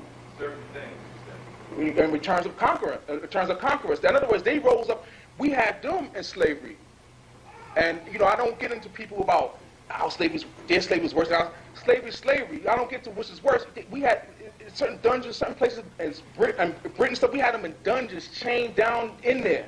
We sold their women stark naked in chains to different hounds. So I'm not going to get a comparison of which is worse and better. We have to recognize where, you can't overcome, you cannot evolve yourself until you recognize the mistakes that you have made and overcome that. You see what I'm saying? So this is also important for us to understand so that we won't make the same mistake over again. You see what I'm saying? Because they say those who don't know this is doing to repeat it. You see what I'm saying? So this is why they were able to do what they was able to do. It was almost, you know what it was like? It was almost like a chess game on a global scale in regards to the Crusades and this fight between the so-called Muslims and Christians. On this side of the board, you had king, queen, castle, rooks or whatever, rank and file. On this side, you had king and queen. Christianity, this is what the whole chess thing was really about.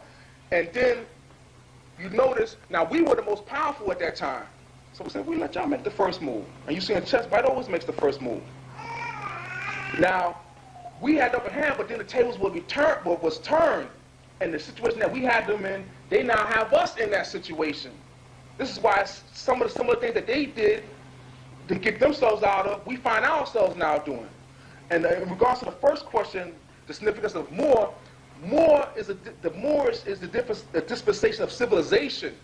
All these other things are different sub-nationalities. So you got Washita Moors, you got Seminole Moors, you got Ethiopian Moors, you got so-and-so Moors. These are sub-nationalities, but the whole picture in terms of civilization was Moor. The word Moor did not originate with Greeks, white people. People may think that white Greeks or white Romans or something like that, because first of all, the language Latin originated with us, first of all, in terms of looking at Latin terminology, and second of all, the word Moorish civilization came from the last high priest of the Moabite civilization, Moor-Luakinil, who gave the technology and everything, the knowledge from the previous civilization of Moor and Atlantis to his son Yaqub or Jacob, and then they perfected the science of mathematics going from 0 to 9, which today they call Arabic numerals, zodiac and geometry, and then we set out to re-educate the rest of the human family at planet Earth to the civilization. And being that we were navigators, we were the main dispersers of civilization on the planet. And we came in contact with the best that each civilization had to offer and used the best parts for ourselves. This is why Moor can never be narrow-minded and dogmatic and say you only can do it this way or that way. You see what I'm saying? We studied this time, and we drew out the best part for ourselves. For intellectual references, you need to get the books on James Churchward. Signs and symbols. Of mute, cosmic forces of mute. Different ones on James Churchward, who also is compiled in the Mysteries of the Mexican Pyramid by Peter Tompkins. It deals with James Churchward's particular work on music. Oh, you just brought us in. Let me just throw this in there since you just brought that up. In that very same book, they speak about a man by the name of Augustus Leplongeon, who wrote a book called Queen Mu and the Egyptian Sphinx. And his whole theory was that the civilization was brought from this hemisphere and then brought abroad. The reverse of what they were putting forth at that time, and he was castigated for that. And then up in New York City, I went to look for that book. And there was only one library that had that book in City College. And I went there to go get that book, and sure enough, it was missing. It was missing. It was lost, stolen. They done pulled it off, and as we start to get more of this information, they're gonna begin pulling more of this stuff off. This is why it's important for us to preserve what we can. I have a question. When you were talking about decapitation in Mexico, and Right. you have a reference of Moors and Illuminati like they were one and the same, but everything I read now is Illuminati. It's negative. Bad guys, and they're negative. I know. Trying to take over now, so They have to, part of the bad guys. what I'm gonna do, the next lecture I'm gonna get into the connection between Moors, Illuminati, and the New World Order. And I don't have all my materials here on that subject right now, so. Are they the bad guys now? No, the original Illuminati, or illuminated ones, are our ascended masters, our people. You see what I'm saying? But there's certain things that took place that we got a different twist on things, you know what I'm saying? And what I want to do, when I'm bringing other information, I'm going to put a different spin on things, even things that you know, regards the Federal Reserve, and so on and so forth. There may be even a deeper aspect to all that. Well, they're supposed to be behind this New World Order that they're trying to bring in, right? Right. It ultimately goes back to us. I don't really want to get to it. I don't have my materials now, you know what I'm saying? I don't want to open up a can of worms. I can't prove it with different things right now, but I'm going to say that for the next lecture. Just by show of hands, how many people would like to attend or would attend that lecture? I want to know if people are interested. All right, well, then the next one I'll do, hopefully in a month's time, will be on that particular subject. All right. From a time aspect, a lot of information, like you're saying, we need to do this before they pull it, this and that. Well, what kind of time are we looking at before we have to get our own act? But what I suggest that we need to do is, in the Moors, you know, we have in New York City, we have a structure, and that's like the last lesson of the lesson here, where we get into the structure of our government and so on and so forth. And what we need to do is reclaim our Moorish nationality. See, you ask somebody, what's your nationality? African. There's no nationality called African. Africa is a continent made of many nationalities, many nations. There's no nationality called African. Afro-American. Afro's a hairstyle. Your nationality is Afro-American? we got to be clear about this, because when you look in the Black's Law Dictionary, nationality means your political and legal status. If you don't know you're not sure, then you don't really know what your political and legal status is. Then anybody can do anything they want with you. You have no real legal status. You see what I'm saying? Nationality is key. With your nationality comes certain inherited birthrights, namely self-determination, the right to govern yourself. The different states, you have the federal government and you have the U.S. society. The original federal government was designed by our forefathers. It was taken over, and the de facto federal government was set up by the Union State Society. The different states were set up by the white people united and took it over and set up a de facto government.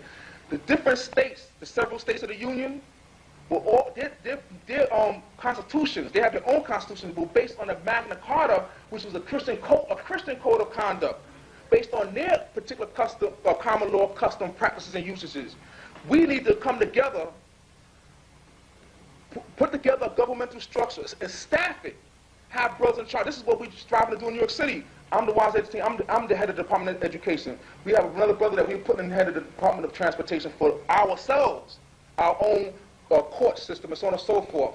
So therefore, we will step to the U.S. society and say, look, when we reclaim our nationality, we have thereby declared our independence from you, the Union State Society, and we are now governing ourselves according to our common law, custom, practices, and usages. You have no jurisdiction over us. In any court of law, before a court of law can proceed, it has to establish jurisdiction over the person or subject matter. If you establish a jurisdiction over person matter, it cannot legally proceed. It cannot arbitrarily assume jurisdiction over you. When you have clear proof, you have your own constitution, your own nationality, stating clearly who you are. You see what I'm saying? So what we need to do is, and it's not for everybody, you know, the masses is not going to happen. The masses wait to a crisis situation before they respond and do anything. So this is why you always hear the Bible talk about 144,000, the first fruits. There's always a group of first fruits, a select few that would, and actually staff a government. You don't need masses of people. You staff it first. You establish your court system. You saw your three branches, which was perfected by Ben Bey, executive, judiciary, legislative, and you staff different offices, and you then now get together the most eloquent speakers or whatever, and then you step to you say, I'm not asking you, to recognize me. I'm just out of courtesy. I'm just informing you of the fact. See, in law, they have what's known as the compact theory of law, which states, and that's in the 11th lesson here, is the 11th lesson of the course. I found a jewel of a book. This particular book got into the origins of the states that we call, the different colonies, and how they went from the guild system to the franchise corporate type of structure, like the West Indies companies, all that stuff like that, and then into the Commonwealth, and then from Commonwealth into the state. So it grew right out of a franchise, right out of a franchise.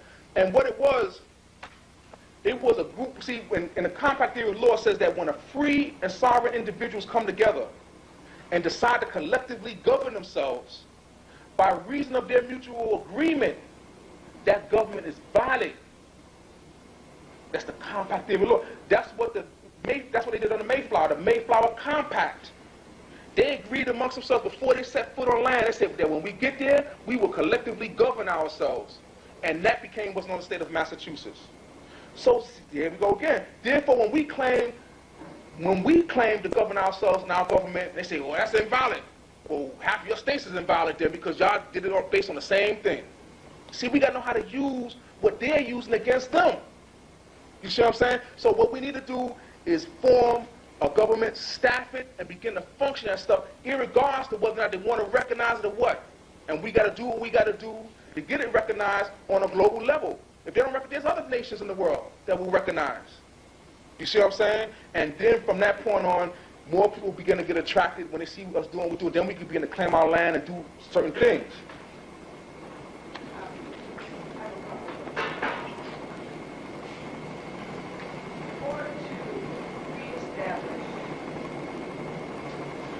Power over our mental land and our lives that we need to learn to do. We obviously have to know our history so that we can learn from our about the Hakim theory concept, and we talk about the fact that the beast is actually made by us, and then we also talk about the fact that we turn over those things that would make people like rulers of the world over to the beast that we created. You know what I'm saying? Now we're saying that this is a big reciprocity. And what happens is that, you know, what goes around comes around. And I'm sure on all that I just stated.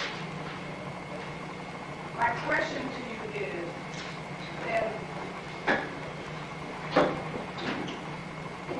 what are the specific lessons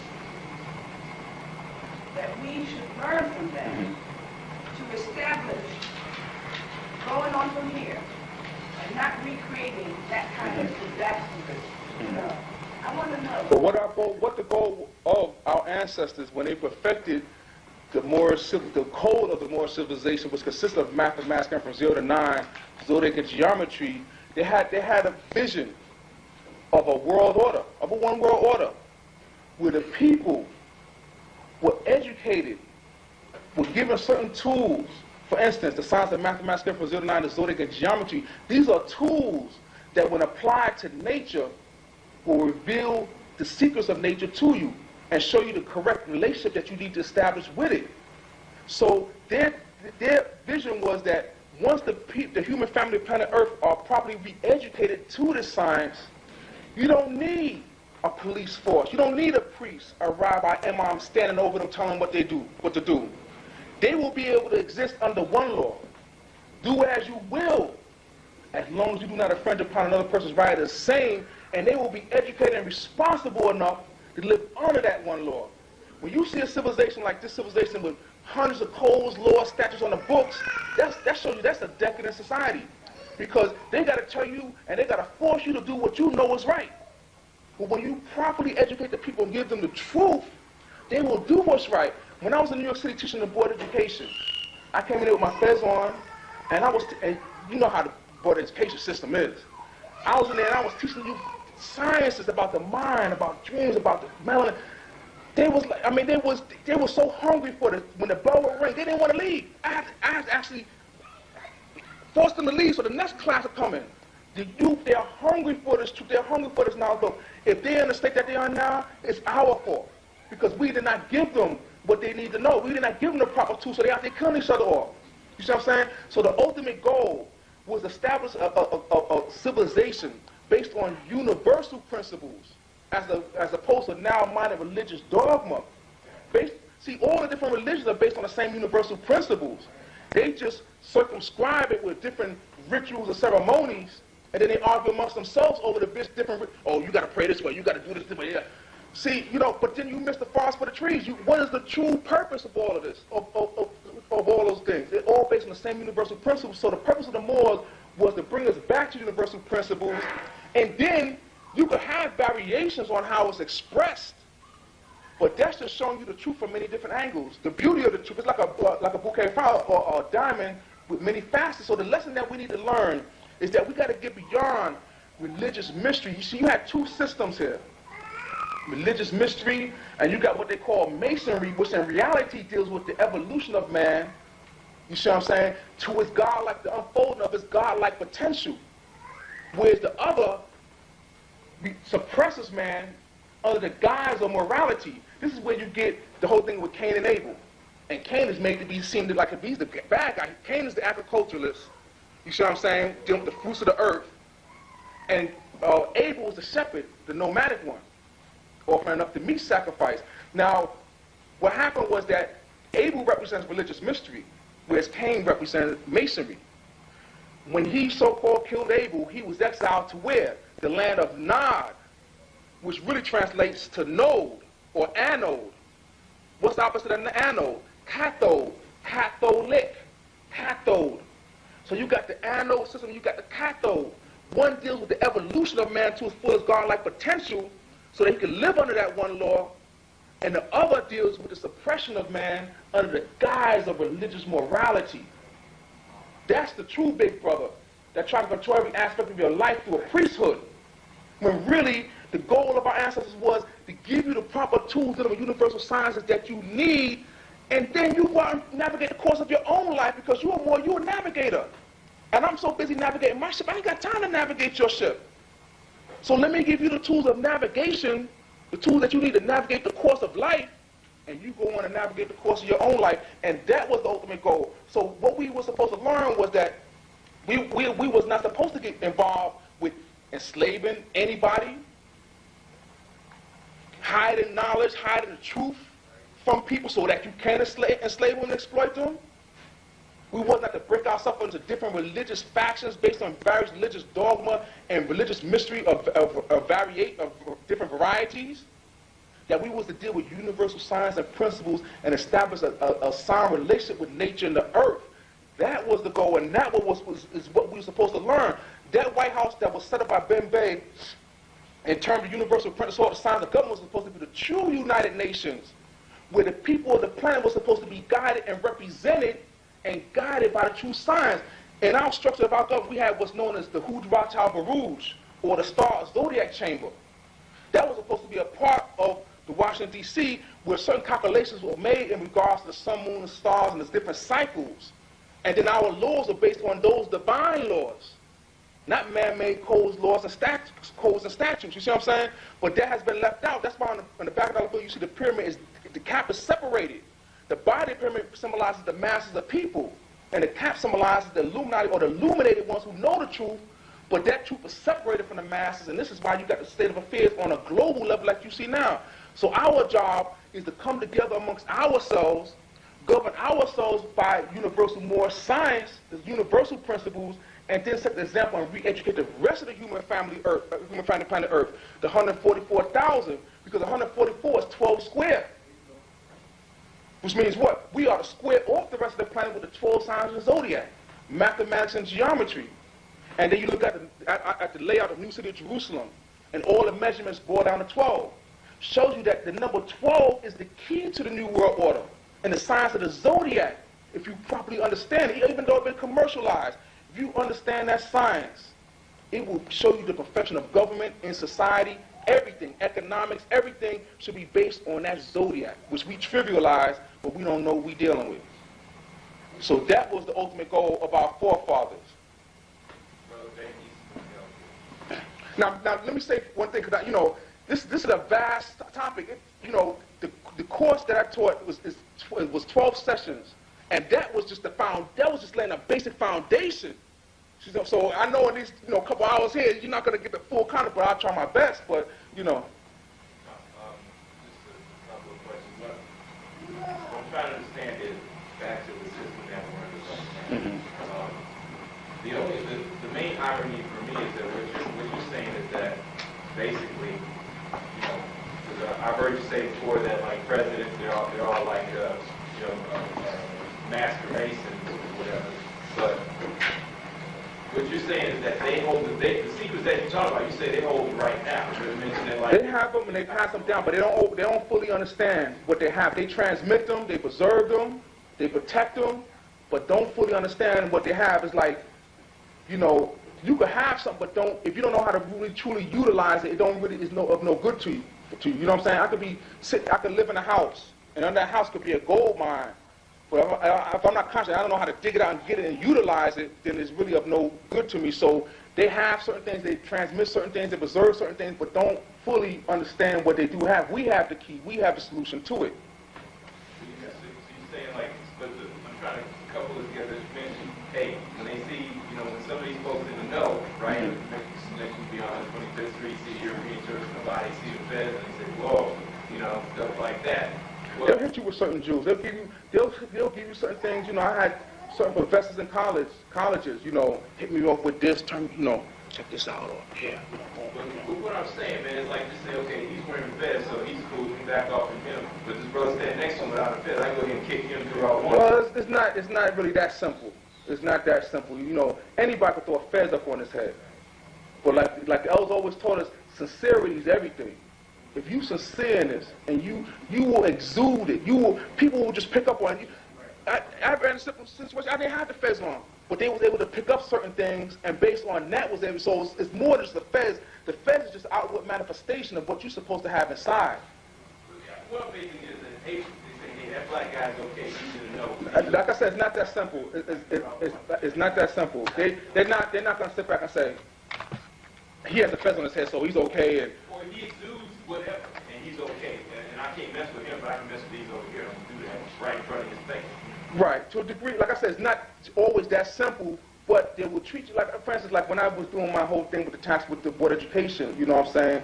And you know, I guess the way I presented myself, they began to treat me different. I mean, I felt almost kind of uncomfortable, like, because it was like, treat me almost like some kind of royal. I mean, they was giving me direct access to all the heads, like, you know, go ahead, Mr. Bey, you know, straight ahead, you know. And then when after they did everything that I asked them to do, you know what I'm saying, then it was like, you know, I was like, you know, they went through a lot of trouble, and I was, you know, I just being the type of person I am, you know, I didn't mean to put you through so much, you know. Oh, anything to be of service to you. And what I'm saying is that it's more than just wearing a fez, you see what I'm saying? But like I said, you will be treated differently, and it's not about putting on a fez so white people treat you different or say, oh, he's, you know, a good guy or whatever. It's not about that. But I'm just saying this is just the side effects that happen, or some of the who are they, who I feel that who the European Masons are. I feel like they like my son, not my sons, Masons, Muslim sons. You know what I'm saying? Those descendants, those are the ones. Honorable Elijah Muhammad said that there are some white people who will see the hereafter. Out of all the ones, those ones who deal with that science of masonry and practice it in a true way, those are the closest ones, and those are the ones who will make it to see the hereafter, whereas the other ones will be generally wiped out. You see what I'm saying? So with regards to those European Masons who truly understand what they're dealing with, you got many in there who don't understand what they're dealing with. Some of them get in there just like a lot of black people, just for status society, so they could, you know, fraternity, you know, they get in there and just want to know that they're one, and they get a position and status in life and get access to certain things. You know what I'm saying? Some of them they go in there seeking for true wisdom and true knowledge. You see what I'm saying? So in terms of them, those ones, like I said, are the closest ones that will survive and see the hereafter than the other ones. I don't want to argue, but so isn't that back to tit for tat if they're going to get annihilated? I assume they're going to do annihilated. I'll be honest with you. We don't really have to lift up a finger to annihilate. We don't have to focus on annihilating them. We just need to focus on getting ourselves together. Nature is about to genetically select them out of existence. Just the solar rays, the ultraviolet rays in of itself is about to wipe it out. They know this. We don't have to focus on killing the white people, destroying. Don't even focus on that negative emotion. Focus on building yourself up. Focus on building your government and your people, educating you. Focus on that. You know what I'm saying? We ain't got to get into negative annihilating them. It's not about them. You know what I'm saying? We give them more credit than they're worth. Forget them. Deal with ourselves. They ain't all that. By us making them be all that, oh yeah, the white man, we got to, you know, they're gonna do this. Forget them. Do what you got to do. All their weapons, they brothers and sisters say, fear for my life. We had cases where agents came to my table from Interpol, International Police. I had cops tell me the FBI considered my table a hot spot. Am I supposed to say, oh, yeah, oh man, I'm playing low key now, I'm low profile now, you know what I'm saying? Nah, I know I'm dealing with a higher force, a higher science. So I do what I gotta do and don't worry about that. I had an encounter where I'm in the deep part of the woods and ran to agents with suits and ties on. Now wait, how you gonna run to a white man, you in the woods, he in there with a suit and tie on? I knew they was on a mission. And I looked him right in the eye. And I knew I was dealing with a high force. And you know what he did? He got nervous, lit a cigarette, and got in his car and drove away. And this happened on a number of occasions. But I know I'm dealing with a higher force. I've been trained by Yoruba priests, high Ethiopian priests, Egyptian priests, many different ones that trained me and done certain things in order to protect. I got my words are working. You see what I'm saying? I just got to do what I got to do and don't worry about all that.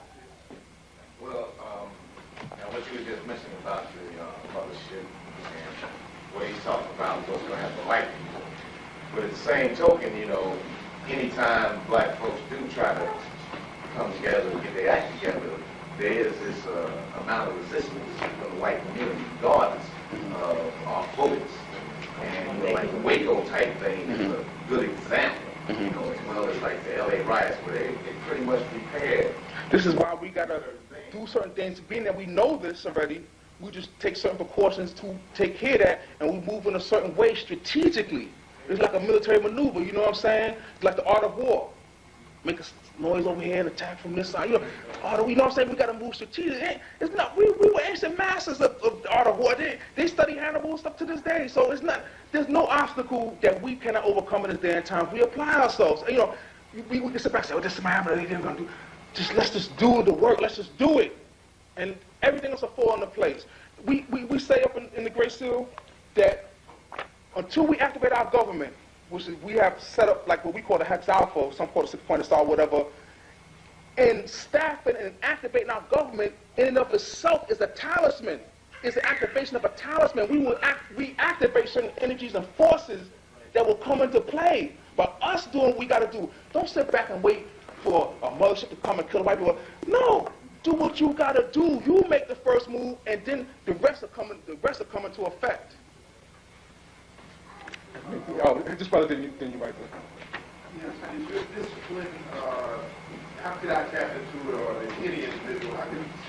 All right, I myself, I taught a course, and it consists of 12 packets, and each packet comes with an audio tape and a written lesson, and this is actually the class itself, so you're going to hear the students in the back asking questions, you know, making comments, so on and so forth. And you know, I personally did this in the city because at the time when I wanted to know so much about the Moors, but there was no formal class, nothing formally given on it. You know, just something you hear from a brother out here on the street, something from here. I was like, yo, I want something I can sink my teeth into. So I seen the need, so I said, let me fill it. Instead of me complaining, saying, oh, I ain't got no school, this is why. I said, well, don't complain about it, let's do it. So I said, look, I had a background in education. I said, let me put the course together. So I went, I took the basic lessons that the elders gave us. Some of them was only like 1 or 2 pages long. And I went into the extra research to add the extra documents to support it. You know, so you come through the course. At the end of the course, you receive a certificate. This is the way we've been doing it up in New York City. You receive a certificate from the Great Seal Department of Education. From there, if you want to go further, you could take the course and say, well, look, it was a good educational experience. I don't want to go no further than that. Or if you want to go further, we help you get your nationality card, your constitution, and all the other documents we have from that point on. You have access to all that. And now you come in this government, this association, as a free and sovereign, more as an equal, and now you can sit down together with us and we can evolve this together. You know, because not no one man know it. I don't by no means know it. This man don't know it all, but all of us together know it all. You know, so if you want further information, if you want to look at happen, what seemed based on what the research I did up to so far, it seems like the conspiracy was saying like I said, they had to graft themselves onto already existing history. So like I said, the original people in that place in Rome was the Etruscans, original people in Greece or whatever might seem to be known civilization. So what they did seemed to me like was graft themselves on it, and then you know, like during the so-called Renaissance, they were doing sculptures that almost exactly resembled the sculptures that were done in Greece and Rome. And they were passing these sculptures that were being done at that time as Greek and Roman sculptures to make you think that these people were white people back then in those lands. You see what I'm saying? So it seems like these were students, some of them were actually students of us, of the Moors and stuff like that. They were writing, they were using these different pen names, and it was like it was like a thing they was doing amongst themselves. You know, giving themselves an artificial sense of antiquity, which they didn't have. So only Europeans can go these books of Roman empires. You got 1,000. You go to the library and pick up at least 1,000 of them. See, another thing I found out too is that Horace Greeley was intricately connected with various fictional writers at the time, like the one who wrote Tom Sawyer, and what's the name, Edgar Allan Poe and all them. At one point when Edgar Allan Poe was down, he lent them money. So here you have fictional writers that's able to write fictional stories that seem like reality. So why couldn't you hire the help of these fictional writers to draw up a whole fictional concocted history? You see what I'm saying? So it's gonna take more of us. We got different brothers out there researching different areas, the Masonic connection, this connection, and we gotta pull it all together, because if this is true, which it is, this is gonna totally overturn their whole paradigm, their whole thing is gonna be overturned if this is right and it's that, which it is. One more thing. What about the ancient Roman structures? The different temples that was built by us. Ain't no Europeans built those things. Those things built by us, man. Those things are definitely built by us. All all the megalithic structures that was built by us, because those things are actually books in and of themselves. All of that was us. The Europeans is recent, very recent. Very recent. I'm talking about they just recently got large, 1850 something. I mean, before that it was nothing. New Jacks. You know what I'm saying? New Jacks. That's why the world's in disarray, because it's like a child with a gun in his hand. They babies. And what did the Egyptians tell them? You Greeks or Europeans in this case, they substitute the word Greek. You are babies in the knowledge that we possess, and you will always be children in the knowledge that we possess. It didn't say like one day you will mature and all of a sudden you will be like full 360 like us. You know, you may learn to do like us and act contrary to your nature. You see what I'm saying? It's like we are now acting contrary to our nature. We have learned to act contrary to our own nature. You know, so that, you know, that's what happened with that. Yes, there's a book I published called Deeper Than the Abyss, and that altogether I published about 75 different pamphlets. They're all $3, $4, $5, and these are supplemental materials that go along with the course. That just supplement it and show you different areas a little deeper, let's say. And the one Deeper Than the Abyss talks about a mind control facility that they had on Montauk, Long Island, with the so-called Philadelphia experiment, and it was underground. And in there, in that particular pamphlet, he says underneath the United States is a vast underground tunnel network. He doesn't go into detail, but he drops it right there that there is a vast underground tunnel network, and it's known. They got cabins, they got things that go for miles underground. They could go for so deep, you know what I'm saying? But they are fully aware of the existence of this. What is the underground tunnel system that we built? Well, based on my research, it seems as if these tunnel systems were for two reasons. See, it seems as if there was three divisions of us. And this gets back in the so-called Greek mythology, which is really, you know, dealing with us. They break the three main ones down to three divisions. And it seems as if the ones, when they refer to Zeus, the heavenly ones, these seem like the ones who didn't come down to this planet and cultivate this planet like we did. When they talk about Poseidon, those are the ones of us that was dealing with the land and the seas. And when they talk about Hades, they're talking about the ones that was dealing with the underground cities. So really, there seems to me to be three divisions of us. Now we operate on all levels, all three levels. This is whether we realize it or not, whether you conscious of it or not. We really function on all three. You know, I have a theory. I believe, or I should say, I know that some of us. I was telling the brother about it, as if we live altered lives. Some of us, when you go to sleep at night, you think you're just going to sleep. Some of you out there piloting those vehicles that's up there, but you realize it or not. And I had cases where my wife told me of dreams where I'm talking about sleep. I'm talking different language, saying different formulas of mathematics, and saying different longitudes and latitudes. You see?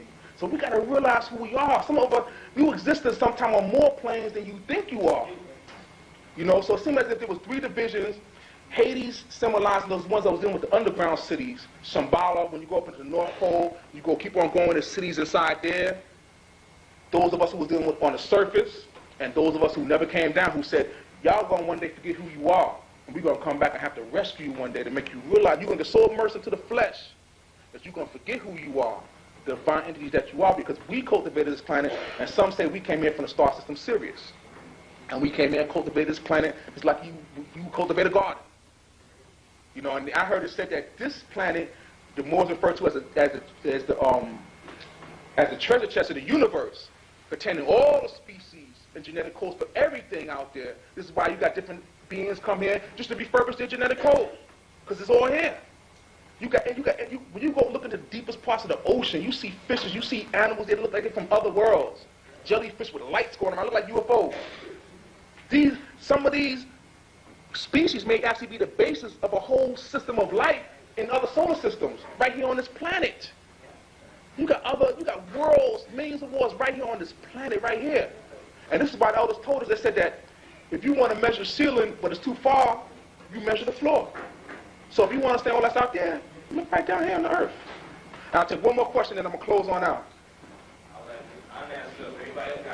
Anybody else who didn't? All right. Why is he not a traitor? because he's the one who perfected the science of government, and he's the one, see, he was dealing with the true science of the Moors. And like I said, what he did was use the Europeans to overthrow the wicked Moorish empire at that time. He's the one spoken of in the book of Revelation as the third horse, which is riding with the scales in his hand. Justice. This is why we refer to him as Justice Ben Bey Emmanuel Muali. You know, he's the one who came to, you know, balance the scales in a sense, you could say. There's another explanation to all that too. If this beast has done this much with us with civilization, imagine how treacherous he could be if he wasn't giving some tools. Just like another book I was telling him was Ernest Scott's People with a Secret, where the actual Moors actually set masonry up in business, not only to illuminate this white man to the point that he could be civilized, but they understood, like you said, by losing some of this, they had to civilize a person, so when we got under the feet of this person, he would be a certain point, and he wouldn't be the same barbarous person, but he just eat us all up. That book is key, People with a Secret. That's going to be a key part of the next year. I was going to use a lot of posts from that. That People with a Secret book is deep. All right, so at this point, you know, I have, like I said, I have a couple of courses left, and if you want any further information, I'll try and, you know, get you further information, and basically that's it. I thank everybody for coming. Peace.